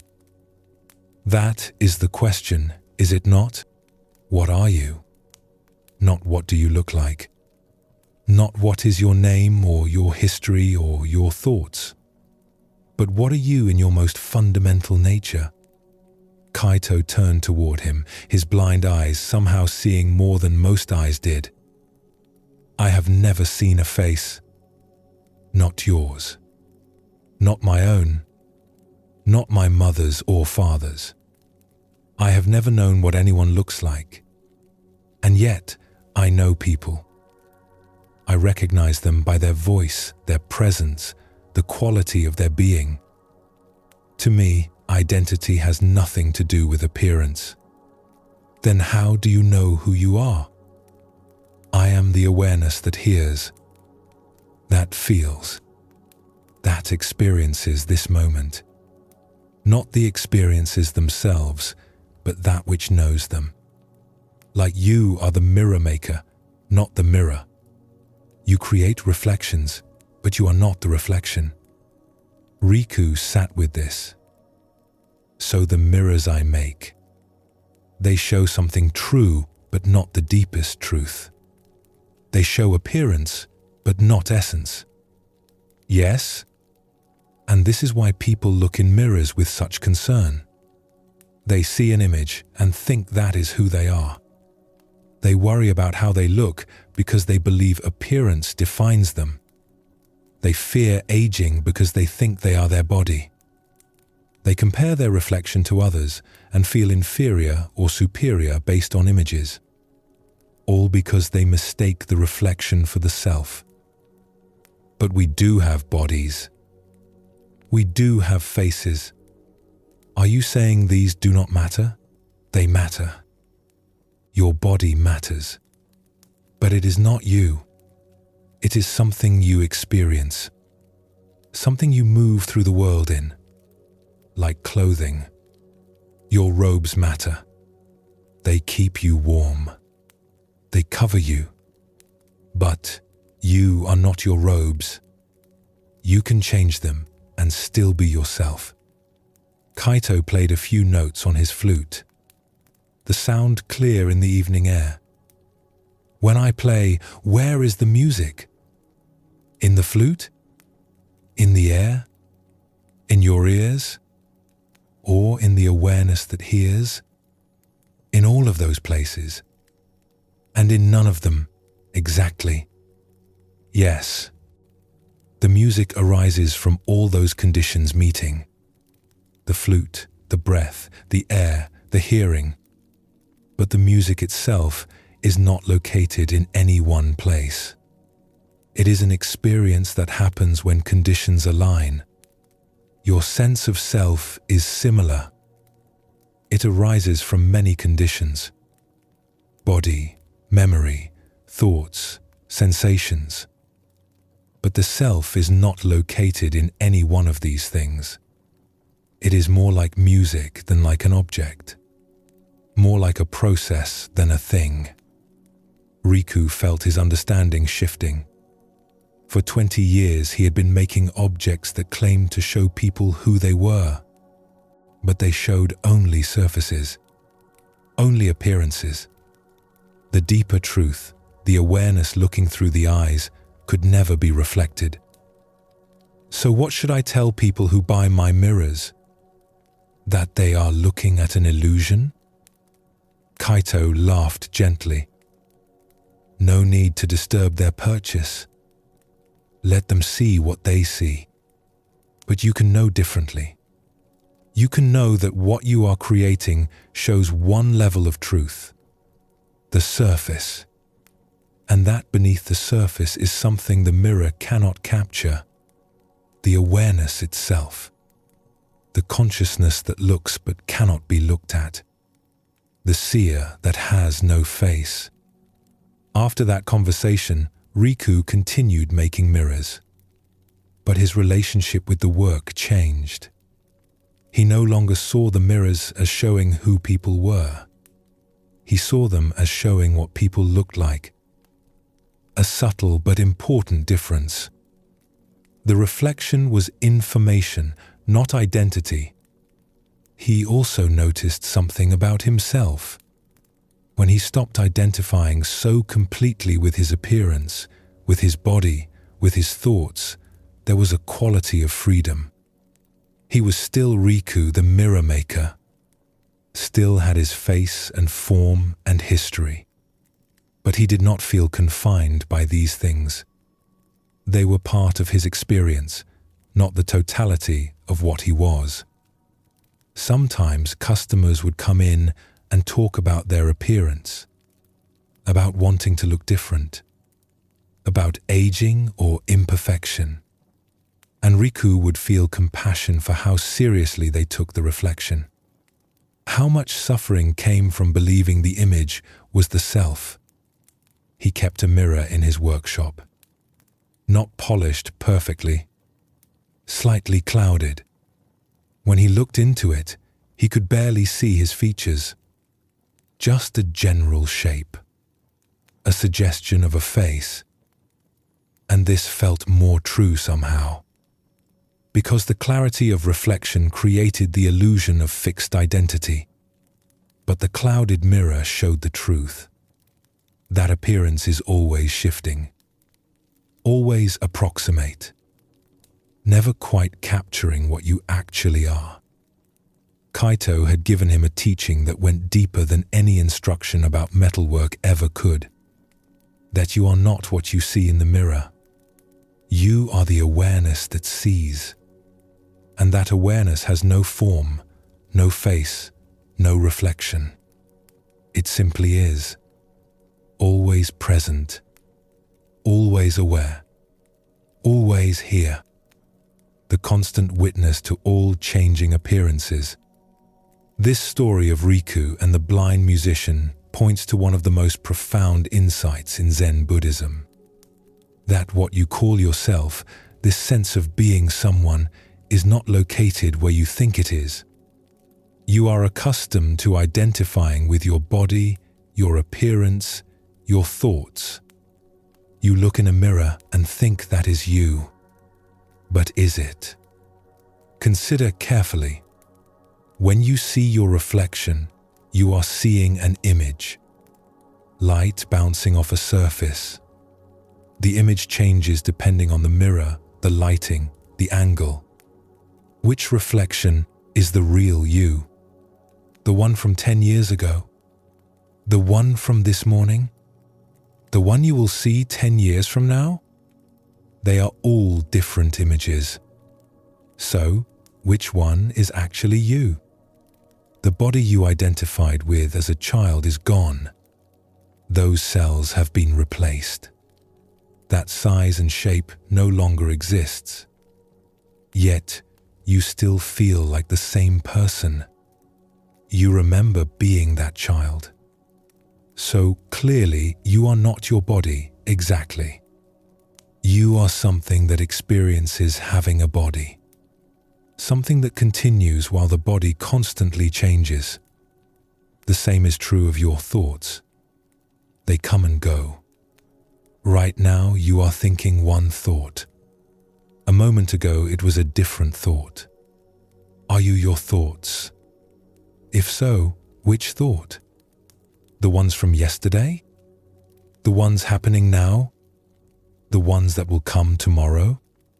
And if you can observe your thoughts, notice them arising and passing, then who is doing the observing? The thought, or something aware of the thought? This is what Kaito helped Riku understand. That awareness itself has no form, cannot be seen in any mirror, cannot be captured in any reflection. It is what looks, not what is looked at. What experiences, not what is experienced. And this awareness is what you most fundamentally are. Not your body, though you experience having a body. Not your thoughts, though you experience having thoughts. Not your emotions, though you experience having emotions. You are the awareness in which all of these things appear, the space that holds all experience, the consciousness that knows body, thoughts, emotions, but is not limited to any of them. When you identify primarily with your body, with your appearance, you create suffering. Because bodies change, age, become ill, eventually die. If you believe you are your body, then these changes feel like threats to your existence, like you are diminishing or disappearing. And this creates fear. When you identify with your thoughts and emotions, you create suffering. Because thoughts and emotions are constantly changing, unstable, unreliable. If you believe you are your thoughts, then when difficult thoughts arise, you feel defined by them.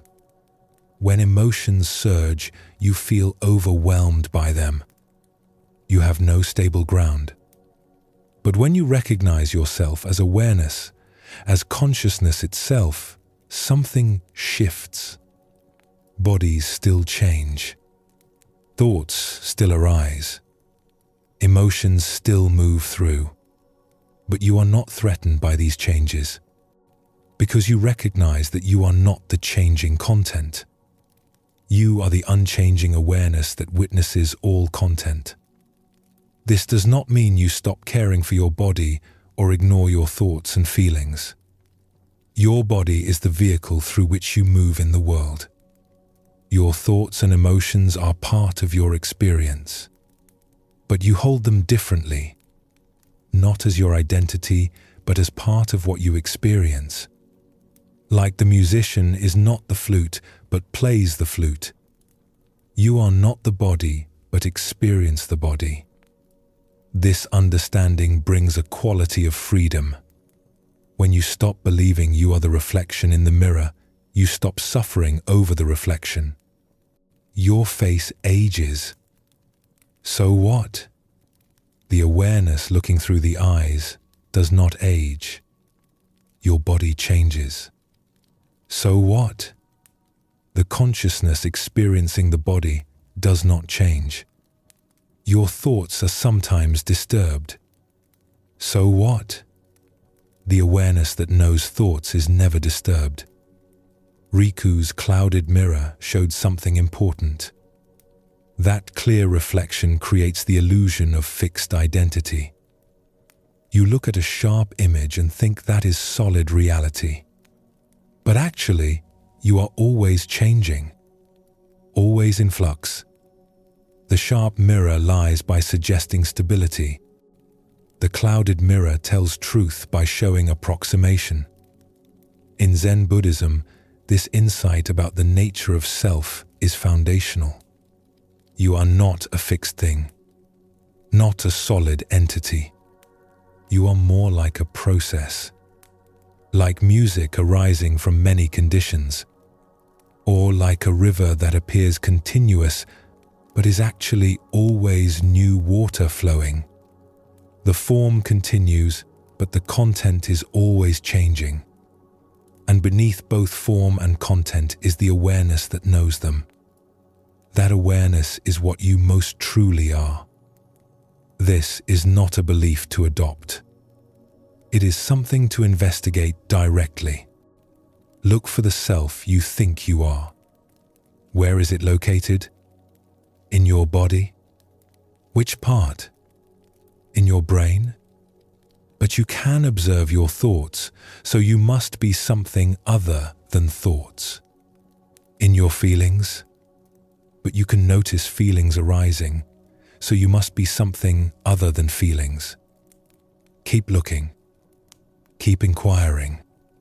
What are you actually? You will not find a solid self. You will find processes, experiences, sensations, thoughts, feelings, all arising and passing. And you will find the awareness that knows all of this. That witnesses it. That is present with it. And that awareness has no form, no face, no solid boundaries. It is more like open space than like an object, more like the sky than like a cloud. When this understanding deepens, when it becomes lived rather than just intellectual, many things change. You take yourself less seriously, not because you do not matter, but because you recognize that the story you tell about yourself is just that, a story, not the deepest truth. Beneath the story is simply awareness, simple, clear, unlimited by any particular identity. The mirror shows a face, but you are not the face. You are what looks through the eyes, what hears through the ears, what experiences this moment. And that awareness was never born and will never die. It simply is, always here, always now, always aware. This is what Riku discovered by making mirrors for 20 years and finally asking what they actually showed. In a town split by a wide river, a ferryman named Masaru had spent 30 years rowing people across the water. His boat was sturdy, his arms strong from decades of pulling oars. He knew every current, every shallow spot, every seasonal change in the river's behavior. Morning and evening, he transported merchants and travelers, farmers and officials from one shore to the other. Masaru lived on the west bank, a simple house near the landing. Each morning he would wake and look across the river to the east bank. Something about the other shore had always drawn him. The way the morning light hit the buildings there, the sounds that carried across the water, the life happening on that far side. He had this thought, persistent and strange, that somehow the east bank held something he was missing. That over there, across the water he crossed 100 times a day, was where he was supposed to be, where his real life waited, where he would finally feel complete. It made no sense. He knew the east bank as well as the west, had walked its streets countless times, had delivered passengers there every day for 3 decades. There was nothing special about it. Just another shore, buildings and people and ordinary life. But still, the feeling persisted, that he was somehow on the wrong side.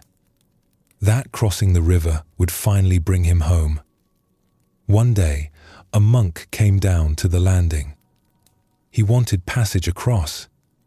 Masaru helped him into the boat and began rowing. The monk sat quietly, watching the water. After they had traveled halfway across, he spoke. "You row this crossing many times each day, yes?" "Every day. For 30 years. And yet you seem to be searching for something. Even now, as you row, your eyes keep moving to the far shore as if looking for something there. Masaru felt exposed. You see clearly, Master. I have always felt drawn to the other side, as if something there is calling to me. Something I need to find. And have you ever gone there to look? I go there constantly. Every time I ferry passengers, I walk those streets. I see what is there, but I never find what I am looking for. So I return to the West Bank, and the feeling remains that I need to cross over, that something on the East Bank is waiting for me. The monk smiled slightly. And when you are on the East Bank, do you ever look back at the West Bank and wonder if what you seek is actually there? Masaru stopped rowing. The boat drifted on the current. Yes. Sometimes when I am on the East Bank, I feel the pull to return to the West. I think maybe I'm looking in the wrong place. Maybe what I seek is actually where I started. So you are always on one shore looking toward the other, always feeling that you need to be somewhere else. That completion is across the water, on the opposite bank. Yes. The monk was quiet for a moment. Let the boat drift. Finally he said, "May I tell you what you are searching for? Please." You are searching for the shore, for solid ground, for a place where you can finally rest and say, "I have arrived. I am home. This is where I belong." But you are a ferryman. You live between shores. You belong to the river, not to either bank. And the river has no solid ground, just constant flow. Masaru felt something stir in his chest, an understanding trying to emerge. You think you will find peace when you finally reach the right shore, the monk continued. But there is no right shore. Both shores are the same, just places you visit briefly before returning to the river. Your home is not on land. Your home is the crossing itself, the movement between, the flow. But I need to belong somewhere, to have a place. Why? The question stopped Masaru. Why did he need to belong somewhere? What was wrong with belonging to the river? With being someone who moved between places rather than someone fixed in one place? I thought, he said slowly, that finding the right place would bring peace.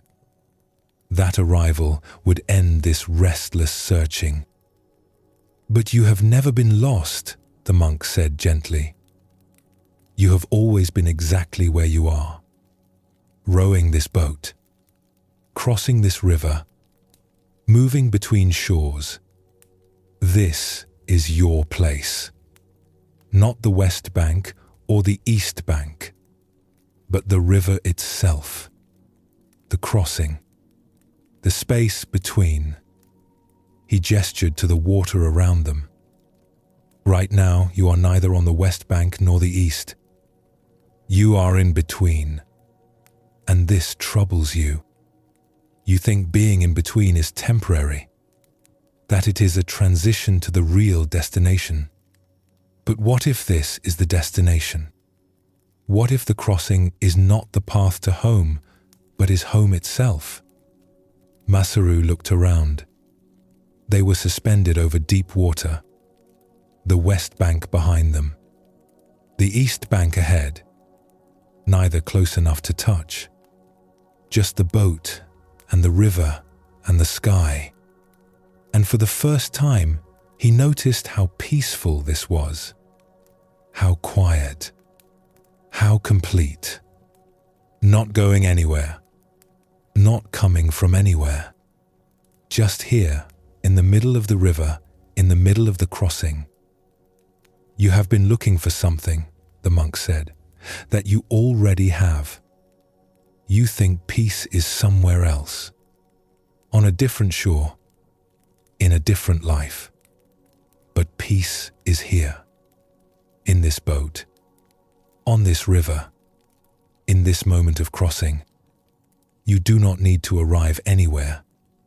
You are already here. But I keep feeling drawn to the other side. Keep thinking something is waiting there. That feeling is not about the shore. It is about the belief that now is not enough, that here is not right, that you need to be somewhere else, someone else, something else. But you are already complete.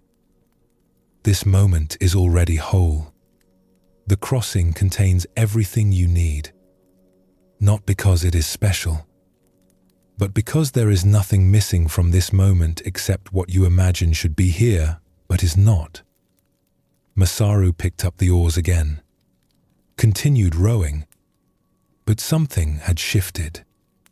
He was still crossing the river, still moving from one shore to the other, but he was no longer trying to arrive anywhere. The crossing itself was the arrival. The movement was the destination. Home was not on either bank. Home was here, in the boat, on the water, in the simple act of rowing. When they reached the east bank, the monk stepped out, paid his fare, then paused. "You have been ferrying people for 30 years, helping them cross from one shore to another. But today, you crossed for yourself, not from west to east, but from searching to finding, from restlessness to rest. And you did not have to go anywhere to make that crossing. You simply had to recognize where you already were." After the monk left, Masaru sat in his boat at the landing.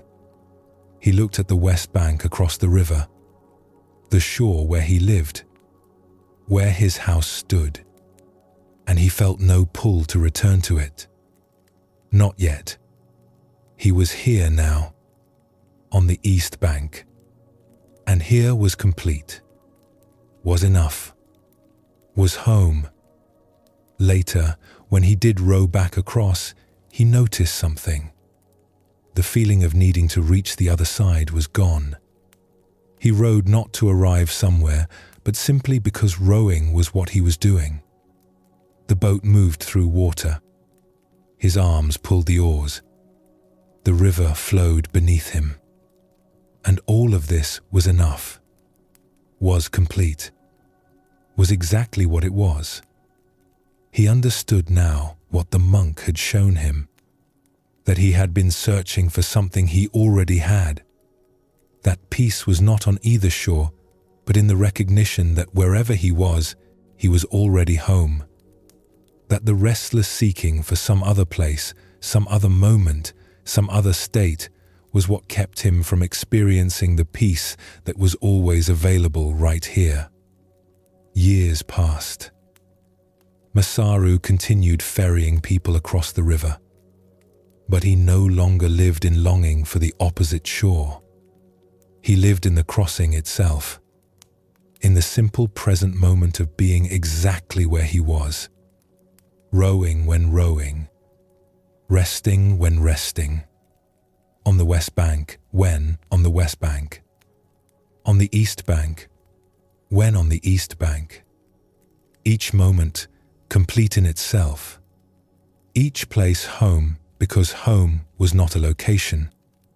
Home was the recognition that he was always already where he needed to be. This story of Masaru and the river speaks to a pattern that creates much of human suffering. The belief that peace, fulfillment, completion, these things are somewhere other than here, that you will find them when you reach some other shore, when circumstances change, when you achieve something, when you become someone different. But all this searching for the right shore keeps you from recognizing that you are already home. Masaru spent 30 years crossing the same river. He knew both shores intimately. Yet he always felt that peace was on the other side. When on the west bank, he longed for the east. When on the east bank, he longed for the west. He was always somewhere, looking towards somewhere else, believing that somewhere else held what here did not. This is the human condition. You are here, now, in this life, in this moment. But you believe fulfillment is somewhere else. In the future, after you achieve your goals. In the past, when things were different. In some other place, some other circumstance, some other version of your life. And this belief keeps you from recognizing that what you are searching for is not absent. It was never absent. You simply were not looking at what is actually here. Zen Buddhism teaches that this searching is based on a fundamental misunderstanding. The belief that now is not enough. That here is incomplete. That you need to get somewhere else, be someone else, have something else before you can finally rest. But this belief is false.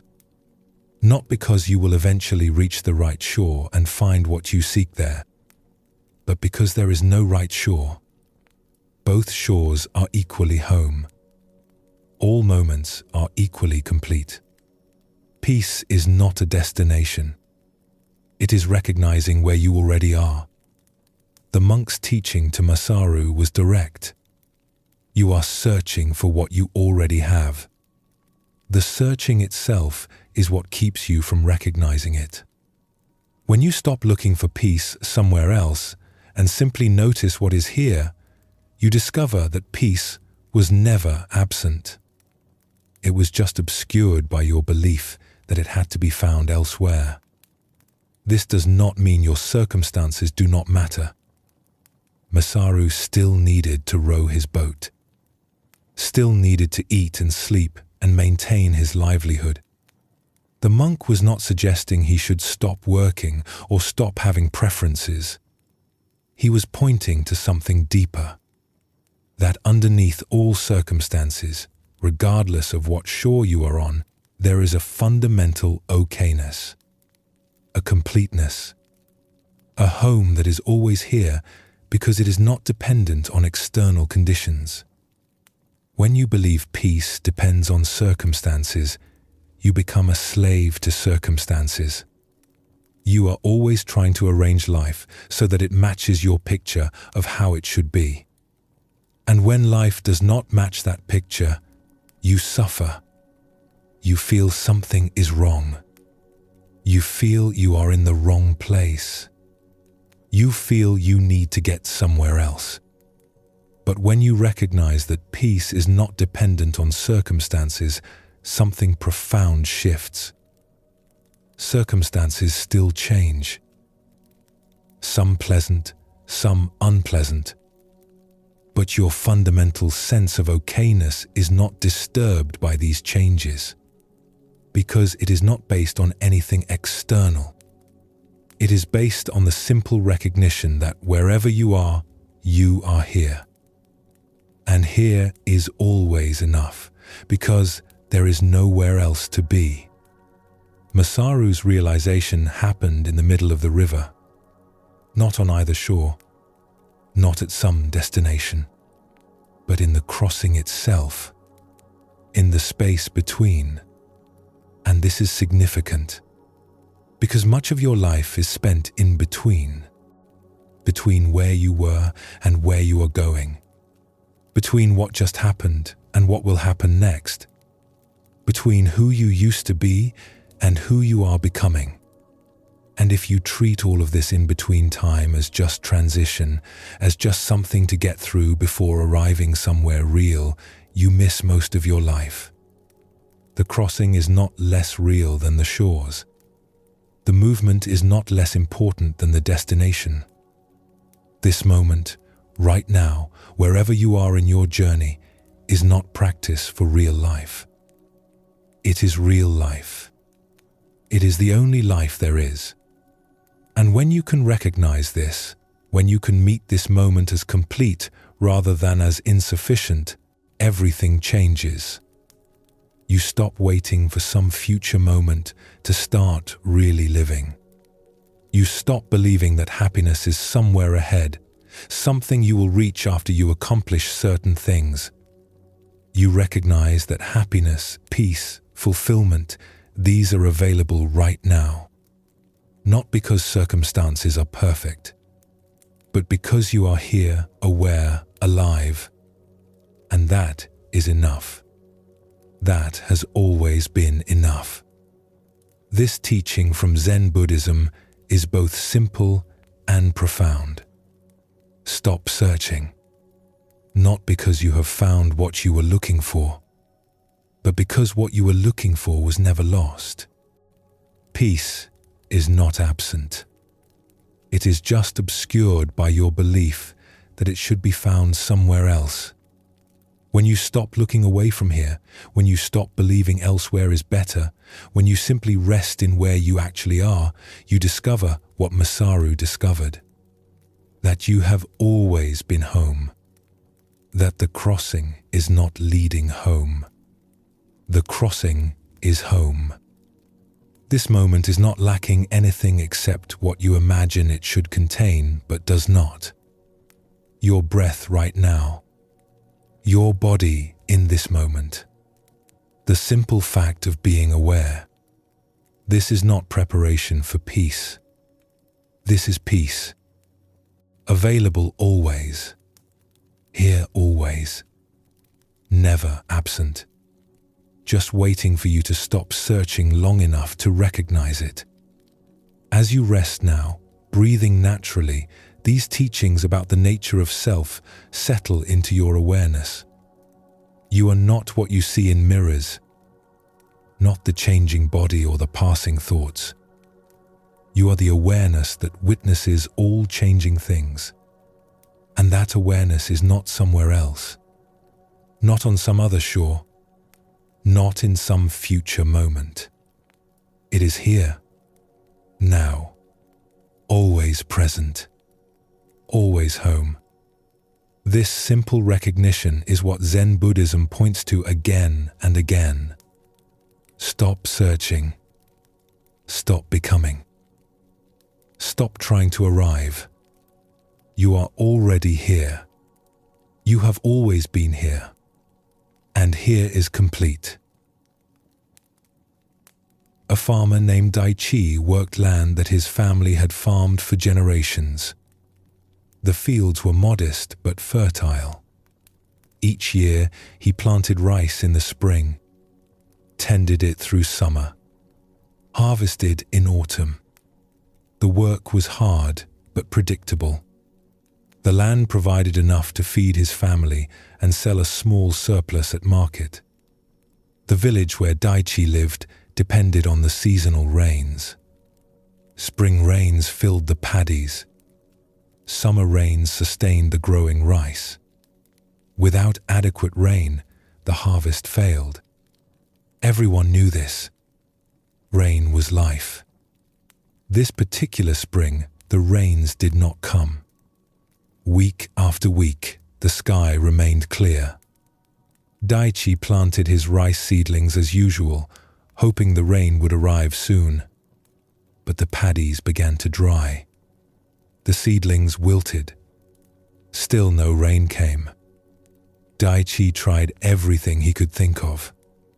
He carried water from the river, bucket by bucket, trying to keep his fields wet. But it was not enough. The work was exhausting. His back ached. His hands blistered. And still the plants suffered. Other farmers in the village were doing the same. Everyone carrying water. Everyone watching the sky. Everyone hoping for clouds that did not come. The worry was constant. Conversations at the well centered on the drought. When would it end? What would they do if the harvest failed? How would they survive? Daichi found himself consumed by the problem. He woke each morning and immediately looked at the sky, clear again. He worked all day carrying water, trying to save his crop. He lay awake at night worrying about the future. The worry was wearing him down more than the physical labor. One afternoon, exhausted from carrying water, Daichi sat down at the edge of his field.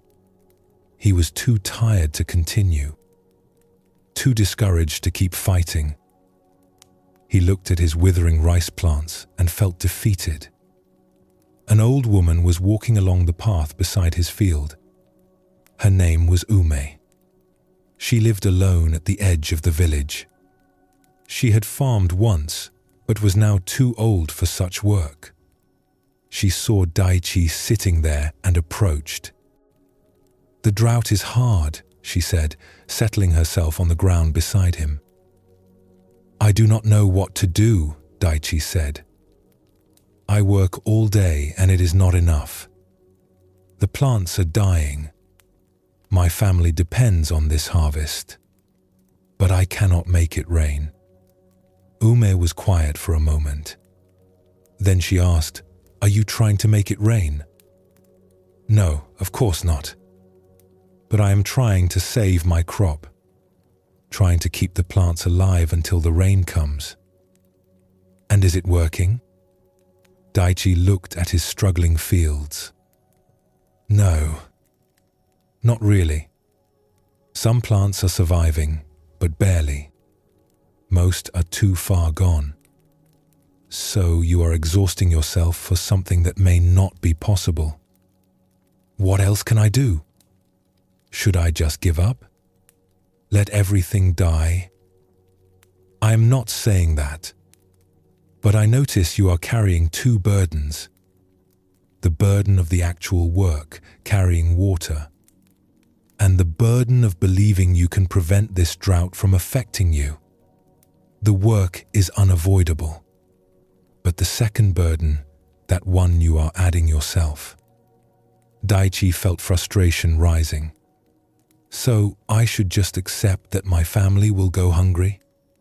That all my work this year is wasted? The drought is here whether you accept it or not. Your acceptance does not make it worse.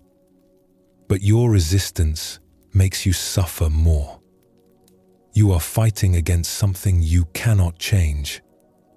The sky will rain when it rains. Until then, it will not. And your worry does not bring the rain any sooner. But I feel like I should be doing something." You are doing something. You are carrying water. You are doing what is actually possible. But alongside that, you are also fighting reality, arguing with the sky, demanding that things be different than they are. That arguing is what exhausts you. Not just the work, but the refusal to accept what is actually happening. Daichi sat with this. It was true that he was arguing with reality. Every morning he woke hoping the drought would be over. Every evening he felt frustrated that it continued. He was living in constant resistance to what was actually happening. "So what should I do differently?" Ume smiled slightly. "What is the sky doing right now?" Daichi looked up. "It is clear. No rain." "Yes, that is what is true right now. Not what should be true. Not what you hope will be true. Just what is actually true. The sky is clear. The drought continues. This is reality today. And tomorrow? Tomorrow will be what it is. You do not know yet. Maybe rain will come. Maybe it will not. But tomorrow is not here. Only today is here. And today, the sky is clear. But if I accept that, if I stop hoping for rain, does that not make things worse? Does hope not matter? Hope is fine. But notice the difference between hope and resistance. Hope says maybe rain will come. Resistance says rain should be here already and something is wrong because it is not. Hope looks forward. Resistance fights with now. You can hope for rain tomorrow while accepting that today is dry. Daichi felt something shift. He had been exhausting himself fighting against the present moment, against the reality of dry sky and withering plants, fighting a battle that could not be won because reality was already what it was. So I can carry water, he said slowly, without demanding that carrying water should not be necessary. I can work with what is actually here rather than what I wish were here. Yes, the work is the work. Do what is possible. But stop adding the extra weight of insisting reality should be different. The drought is difficult. Do not make it more difficult by fighting against its existence. After Ume left, Daichi sat for a while longer. The sun was warm. The sky was clear. His plants were struggling. These were simple facts, not good or bad, just what was actually here. He stood and picked up his buckets. He would continue carrying water, not because it would definitely save his crop, but because it was what he could do, what was possible. He would work with what was actually here rather than exhausting himself, demanding that something different should be here instead. The drought continued for several more weeks. Then finally, clouds gathered. Rain fell. Enough to save some of the crop, though not all. The harvest that year was small. Daichi's family had to be careful with their resources. They traded labor for food. They relied on community support. It was a difficult time. But something had changed in how Daichi moved through the difficulty. He did not waste energy fighting against what could not be changed.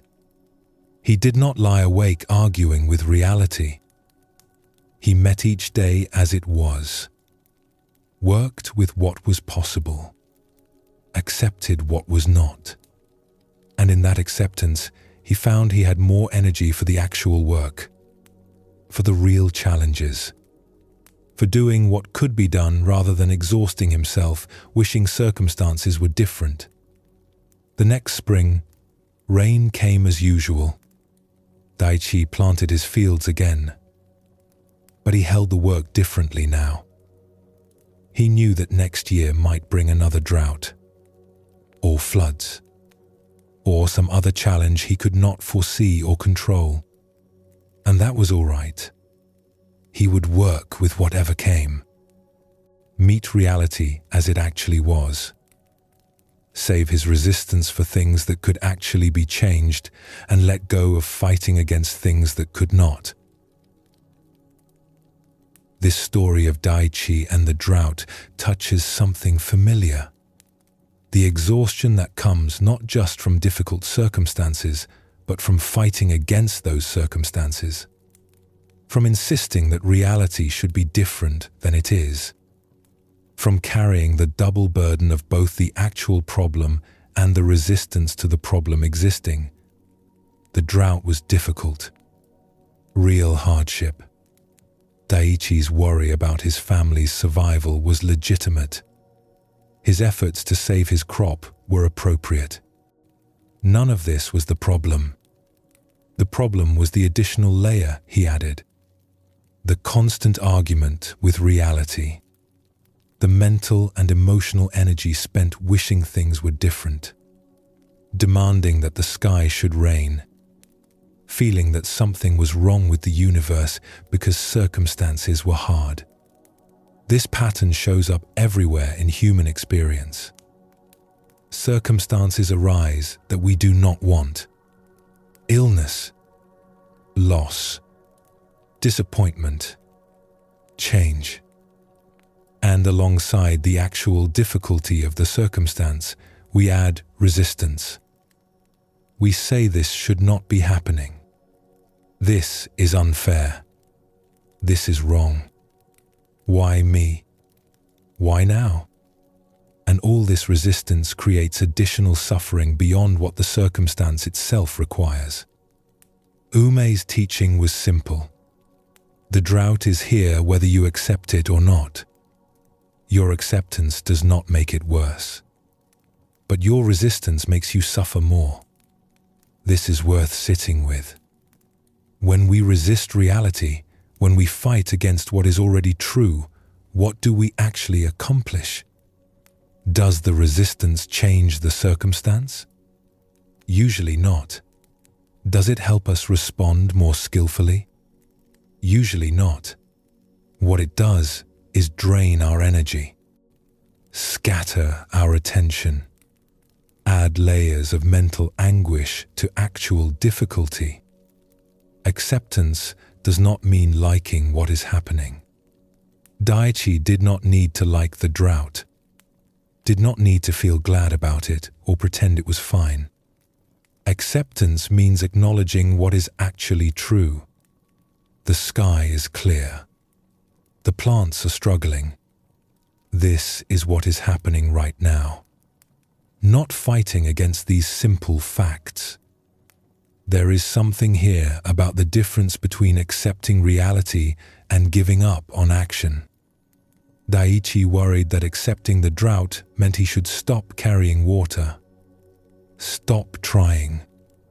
Just let everything die. But Umei pointed to something different.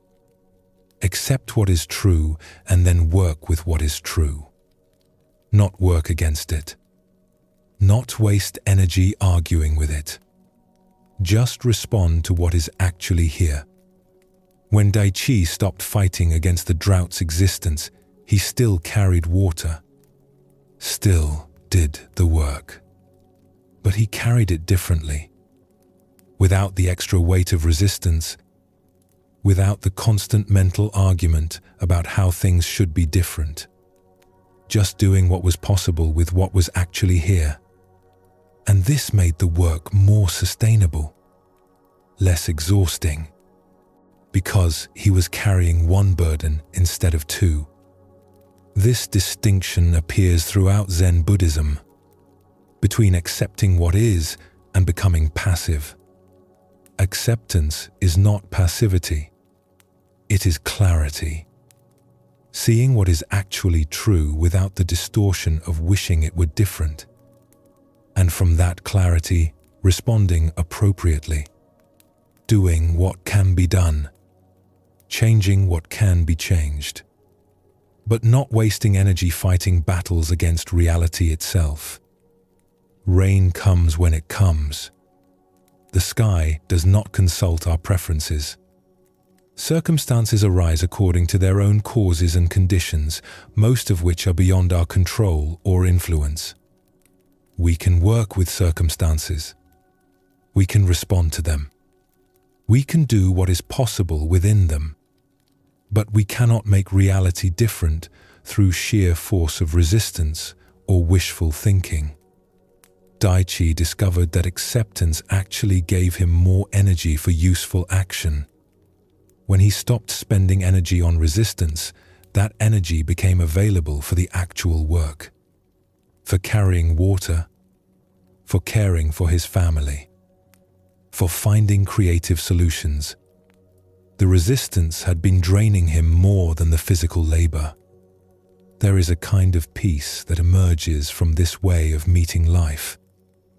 Not the peace of everything going well, but the peace of not fighting against what is already true, of working with reality rather than against it, of responding to what is actually here rather than what we wish were here instead. The drought eventually ended, but another challenge will come. This is the nature of farming, the nature of life. Conditions change, sometimes favorably, sometimes not. And each time, there is a choice. Meet what comes with acceptance and then respond appropriately.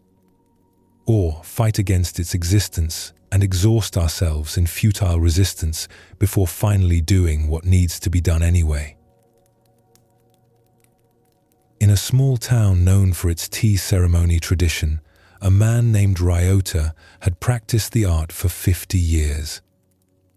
He had studied since childhood, learned the precise movements, the exact sequence, the careful attention required for every gesture. By the time he reached old age, he was recognized as a master. Students came to learn from him. Families requested him to perform ceremonies at important occasions. The tea ceremony required steady hands. Each movement was precise. Pouring water at the right temperature, whisking tea to the perfect consistency, handling delicate bowls with care. For 50 years, Ryota's hands had been reliable, steady, skilled. Then one morning, as he was preparing tea for his morning practice, his hands began to tremble. Just slightly at first, barely noticeable, but enough that a few drops of water splashed outside the bowl. Enough that the whisk moved less smoothly than usual. Ryota paused, looked at his hands. The trembling continued. He tried to steady them through force of will, but that made it worse. He set down the utensils and waited. After a few moments, the trembling subsided. He continued his practice.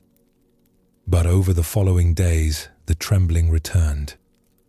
Sometimes mild, sometimes stronger, always at unpredictable moments. He would be pouring water and suddenly his hands would shake. He would be lifting a tea bowl and nearly drop it. Movements that had been fluid for decades became uncertain. Ryota felt panic growing. His hands were his livelihood, his identity. He was the tea master with the graceful movements, the perfect precision. What would he be if his hands could no longer perform the ceremony properly? He tried to hide the trembling, gripped utensils tighter, moved more carefully, cancelled practice sessions when the shaking was bad.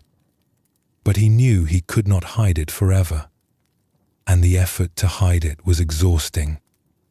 He had a ceremony scheduled. A wealthy family's daughter was getting married. They had requested Ryota specifically. It was an honor he could not decline. But as the date approached, his anxiety grew. What if his hands shook during the ceremony? What if he spilled tea or dropped a bowl in front of everyone? His reputation would be ruined. He would be humiliated. The morning of the ceremony, Ryota's hands were shaking more than usual. He sat in his preparation room, trying to calm himself. But the anxiety made the trembling worse. His hands would not steady. He almost cancelled, almost sent word that he was ill. But something stopped him. Maybe pride. Maybe the recognition that cancelling now would only postpone the inevitable. His hands were not going to suddenly return to their former steadiness. This was his new reality. He gathered his equipment, prepared the tea implements. His students helped him carry everything to the ceremony location. They had noticed his trembling, but said nothing, just offered quiet support. The ceremony space was prepared. Guests were gathering. The family was waiting. Ryota knelt in the proper position, arranged his implements. His hands were shaking. Everyone would see. There was no hiding it now. He took a breath, began the ceremony. His hands trembled as he ladled water, as he whisked the tea, as he turned the bowl. Every movement that had been smooth for 50 years was now uncertain, marked by this visible shakiness. But something unexpected happened. Instead of disaster, instead of humiliation, there was something else in the room, a quality of attention. The guests were not looking at him with judgment or disappointment. They were watching with a kind of tender awareness, seeing not a master failing at his art, but a master continuing his art despite difficulty, showing them something about grace and perseverance and the courage to continue. One of the guests, an older woman, spoke softly after Ryota had served the tea. "Thank you, Master Ryota. That was the most moving ceremony I have witnessed. We saw not just the perfection of form, but the humanity within the form." After the ceremony, after the guests had left, Ryota sat alone with his trembling hands. He looked at them, these hands that had served him so well for so long, that were now changing, becoming something different. And he realized something. He had been trying to perform the ceremony as he always had, trying to maintain the same precision, the same steadiness, trying to be the master he used to be. But he was not that person anymore. His body had changed, and fighting against that change was creating suffering beyond the change itself. What if he stopped fighting? What if he accepted that his hands now trembled? That the ceremony he could perform now was different from the ceremony he performed 10 years ago? Not worse, different, marked by trembling hands. But still a ceremony, still an offering, still containing everything essential about the practice. His senior student, a woman named Hana, came to help him pack the equipment. She had been with him for 20 years. She had noticed his struggles over the past months. "Master, may I speak plainly?" "Please. I have watched you fight against your shaking hands. I understand why. The tea ceremony demands precision. But I wonder if you are missing something." "What am I missing?" "The ceremony is not about perfect hands. It is about perfect attention, about presence, about meeting this moment with full awareness. Your hands shake now. This is true. But your attention has not diminished. Your presence has not diminished. Your understanding of the ceremony has not diminished. Only your hands have changed." Ryota felt tears forming. "But the movements should be smooth, precise. That is what I have always taught.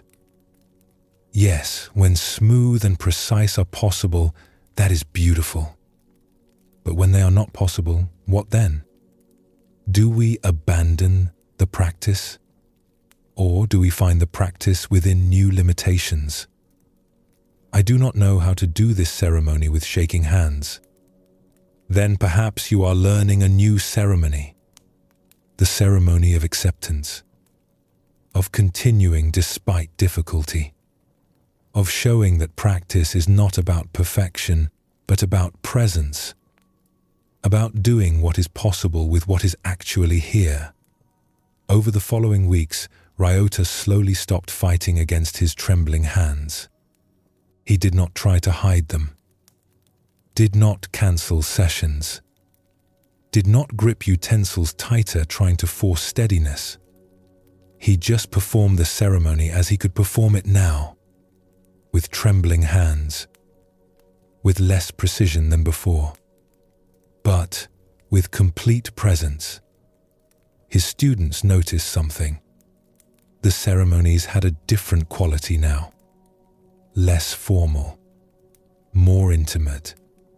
There was something human in them that had perhaps been missing before. When everything was perfect, the ceremony could feel distant, untouchable. But now, with Ryota's visible struggle, with his hands shaking and yet continuing, the ceremony felt more accessible, more real.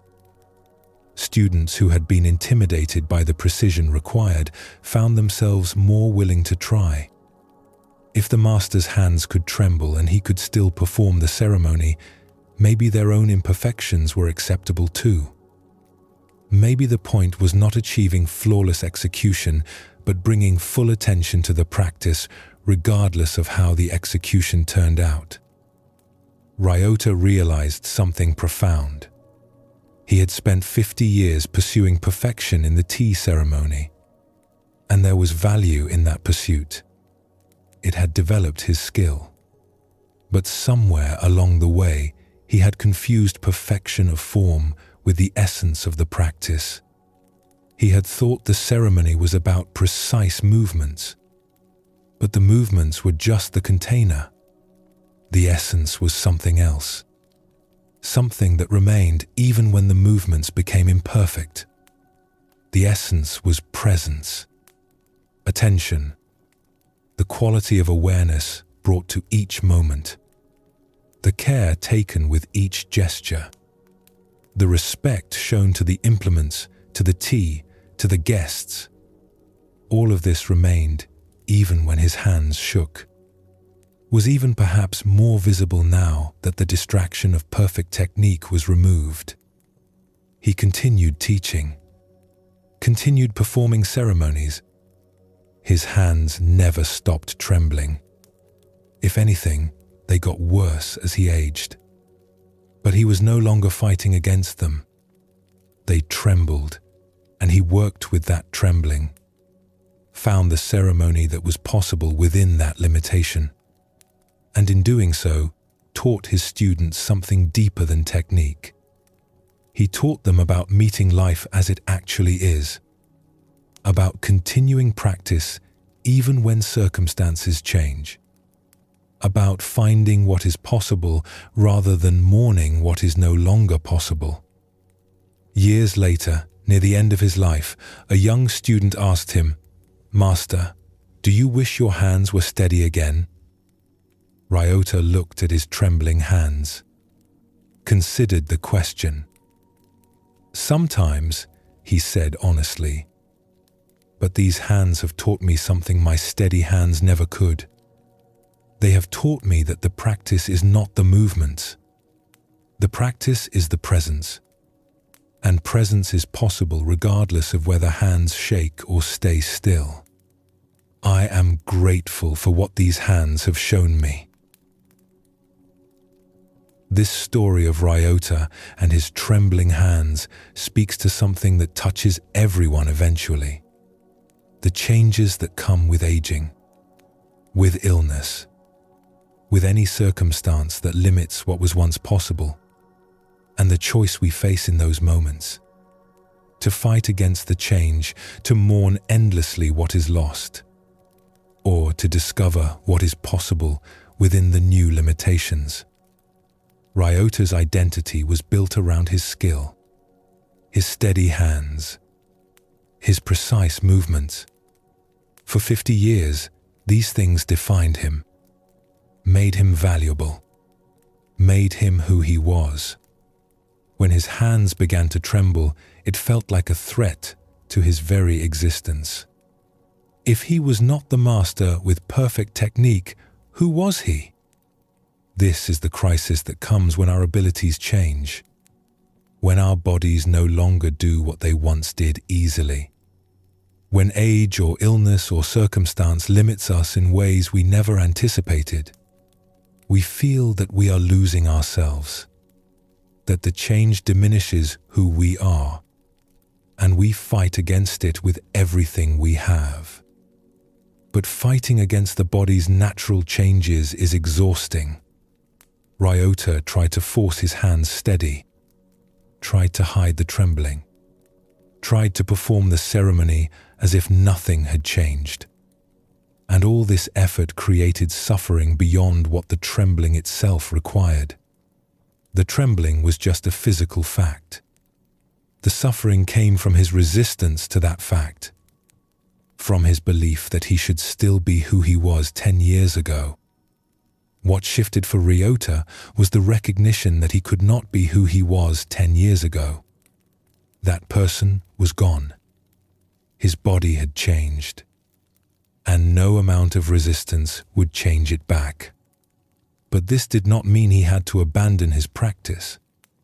It meant he had to find the practice within his new circumstances. The ceremony he could perform now, with the body he had now, in this moment that was actually here. Hana's observation was important. The ceremony was never really about perfect hands. It was about presence, about attention, about meeting each moment with awareness and care. The perfect movements were valuable as a form of discipline, as a way to train attention. But they were not the essence. And when they were no longer possible, the essence remained. This is true of everything we do. We often confuse the form with the essence, the particular way we do something with the heart of why we do it. And when the form becomes impossible, we think we must abandon the practice entirely. But often, the essence can continue in a new form. Different, perhaps less elegant, but still containing what matters. Ryota's trembling hands actually revealed something that his steady hands had obscured: the humanity of the practice, the courage required to continue despite difficulty, the wisdom of accepting limitation rather than fighting against it. His students learned more from watching him perform with trembling hands than they had from years of watching perfect technique, because the trembling showed them that practice is not about perfection. It is about presence, about showing up, about doing what is possible with what is actually here. There is something deeply human in this teaching. We all face limitations, some from the beginning, some that develop over time. Physical limitations, mental limitations, circumstantial limitations. And we have a choice. We can spend our energy fighting against these limitations, mourning what we cannot do, trying to force ourselves back to what was. Or we can accept what is true and discover what is possible within it. Acceptance does not mean giving up. Ryota did not stop performing tea ceremonies. He did not abandon his practice. He found the practice within his new reality. The ceremony he could perform with trembling hands. Not the same ceremony as before, but still a ceremony, still valuable, still an expression of the tradition, just marked now by the truth of his aging body. This is where Zen Buddhism points again and again to the simple recognition of what is actually true, not what should be true, not what we wish were true, not what used to be true, just what is true right now. Ryota's hands trembled. This was simply a fact. Fighting against that fact created suffering. Accepting it created space for a different kind of practice, one that included trembling. That worked with it rather than against it. The guests at the ceremony noticed something moving in Ryota's performance, something they had not seen before, because there was honesty in it, vulnerability, the acknowledgement that even masters age, even skilled hands tremble, and practice continues anyway, not because circumstances are perfect, but because practice is what we do with whatever circumstances we have. This teaching extends beyond tea ceremony, beyond aging, to every limitation we face, every circumstance that constrains us, every moment when what we wish were possible is not possible. We can spend our energy in resistance, in mourning, in fighting against reality, or we can accept what is true and ask, what is possible here? What can I do with this? How can I practice within this limitation? The trembling never stopped, never went away, but it also stopped being the enemy, stopped being something to hide or fight against. It became just part of the practice, part of what was here. And in accepting it as part of what was here, Ryota found he could continue, different than before, but still continuing, still present, still offering what he could offer, and discovering that what he could offer with trembling hands was in some ways more valuable than what he had offered when his hands were steady. Breathing slowly now, these teachings about acceptance rest gently. The farmer learned to work with drought rather than against it. The tea master learned to continue practice within new limitations. Both discovered that fighting against reality creates more suffering than the reality itself. That acceptance is not defeat. It is clarity, the recognition of what is actually true, and from that recognition, the ability to respond, to work with what is here, to find what is possible rather than exhausting ourselves, demanding that what is impossible should somehow be possible anyway. This is the gentle wisdom Zen Buddhism offers. Not that life should be easy, but that fighting against difficulty makes it harder. That acceptance creates space. Space to breathe. Space to respond. Space to discover what can be done with what is actually here. The stories you have heard tonight are like seeds. Small, simple, planted quietly. They do not need to be remembered perfectly or analyzed deeply. They will work in you in their own way, in their own time, growing into understanding when the moment is right. These teachings from Zen Buddhism are not complicated. They point to simple truths. That peace is found in accepting what is. That presence matters more than perfection.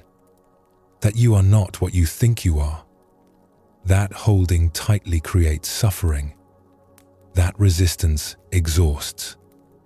That this moment, just as it is, contains everything you need. You do not need to do anything with what you have heard. Do not need to become someone different. Do not need to fix yourself or improve yourself or change yourself. The teachings simply invite you to notice, to recognize, to see what has always been here but perhaps overlooked.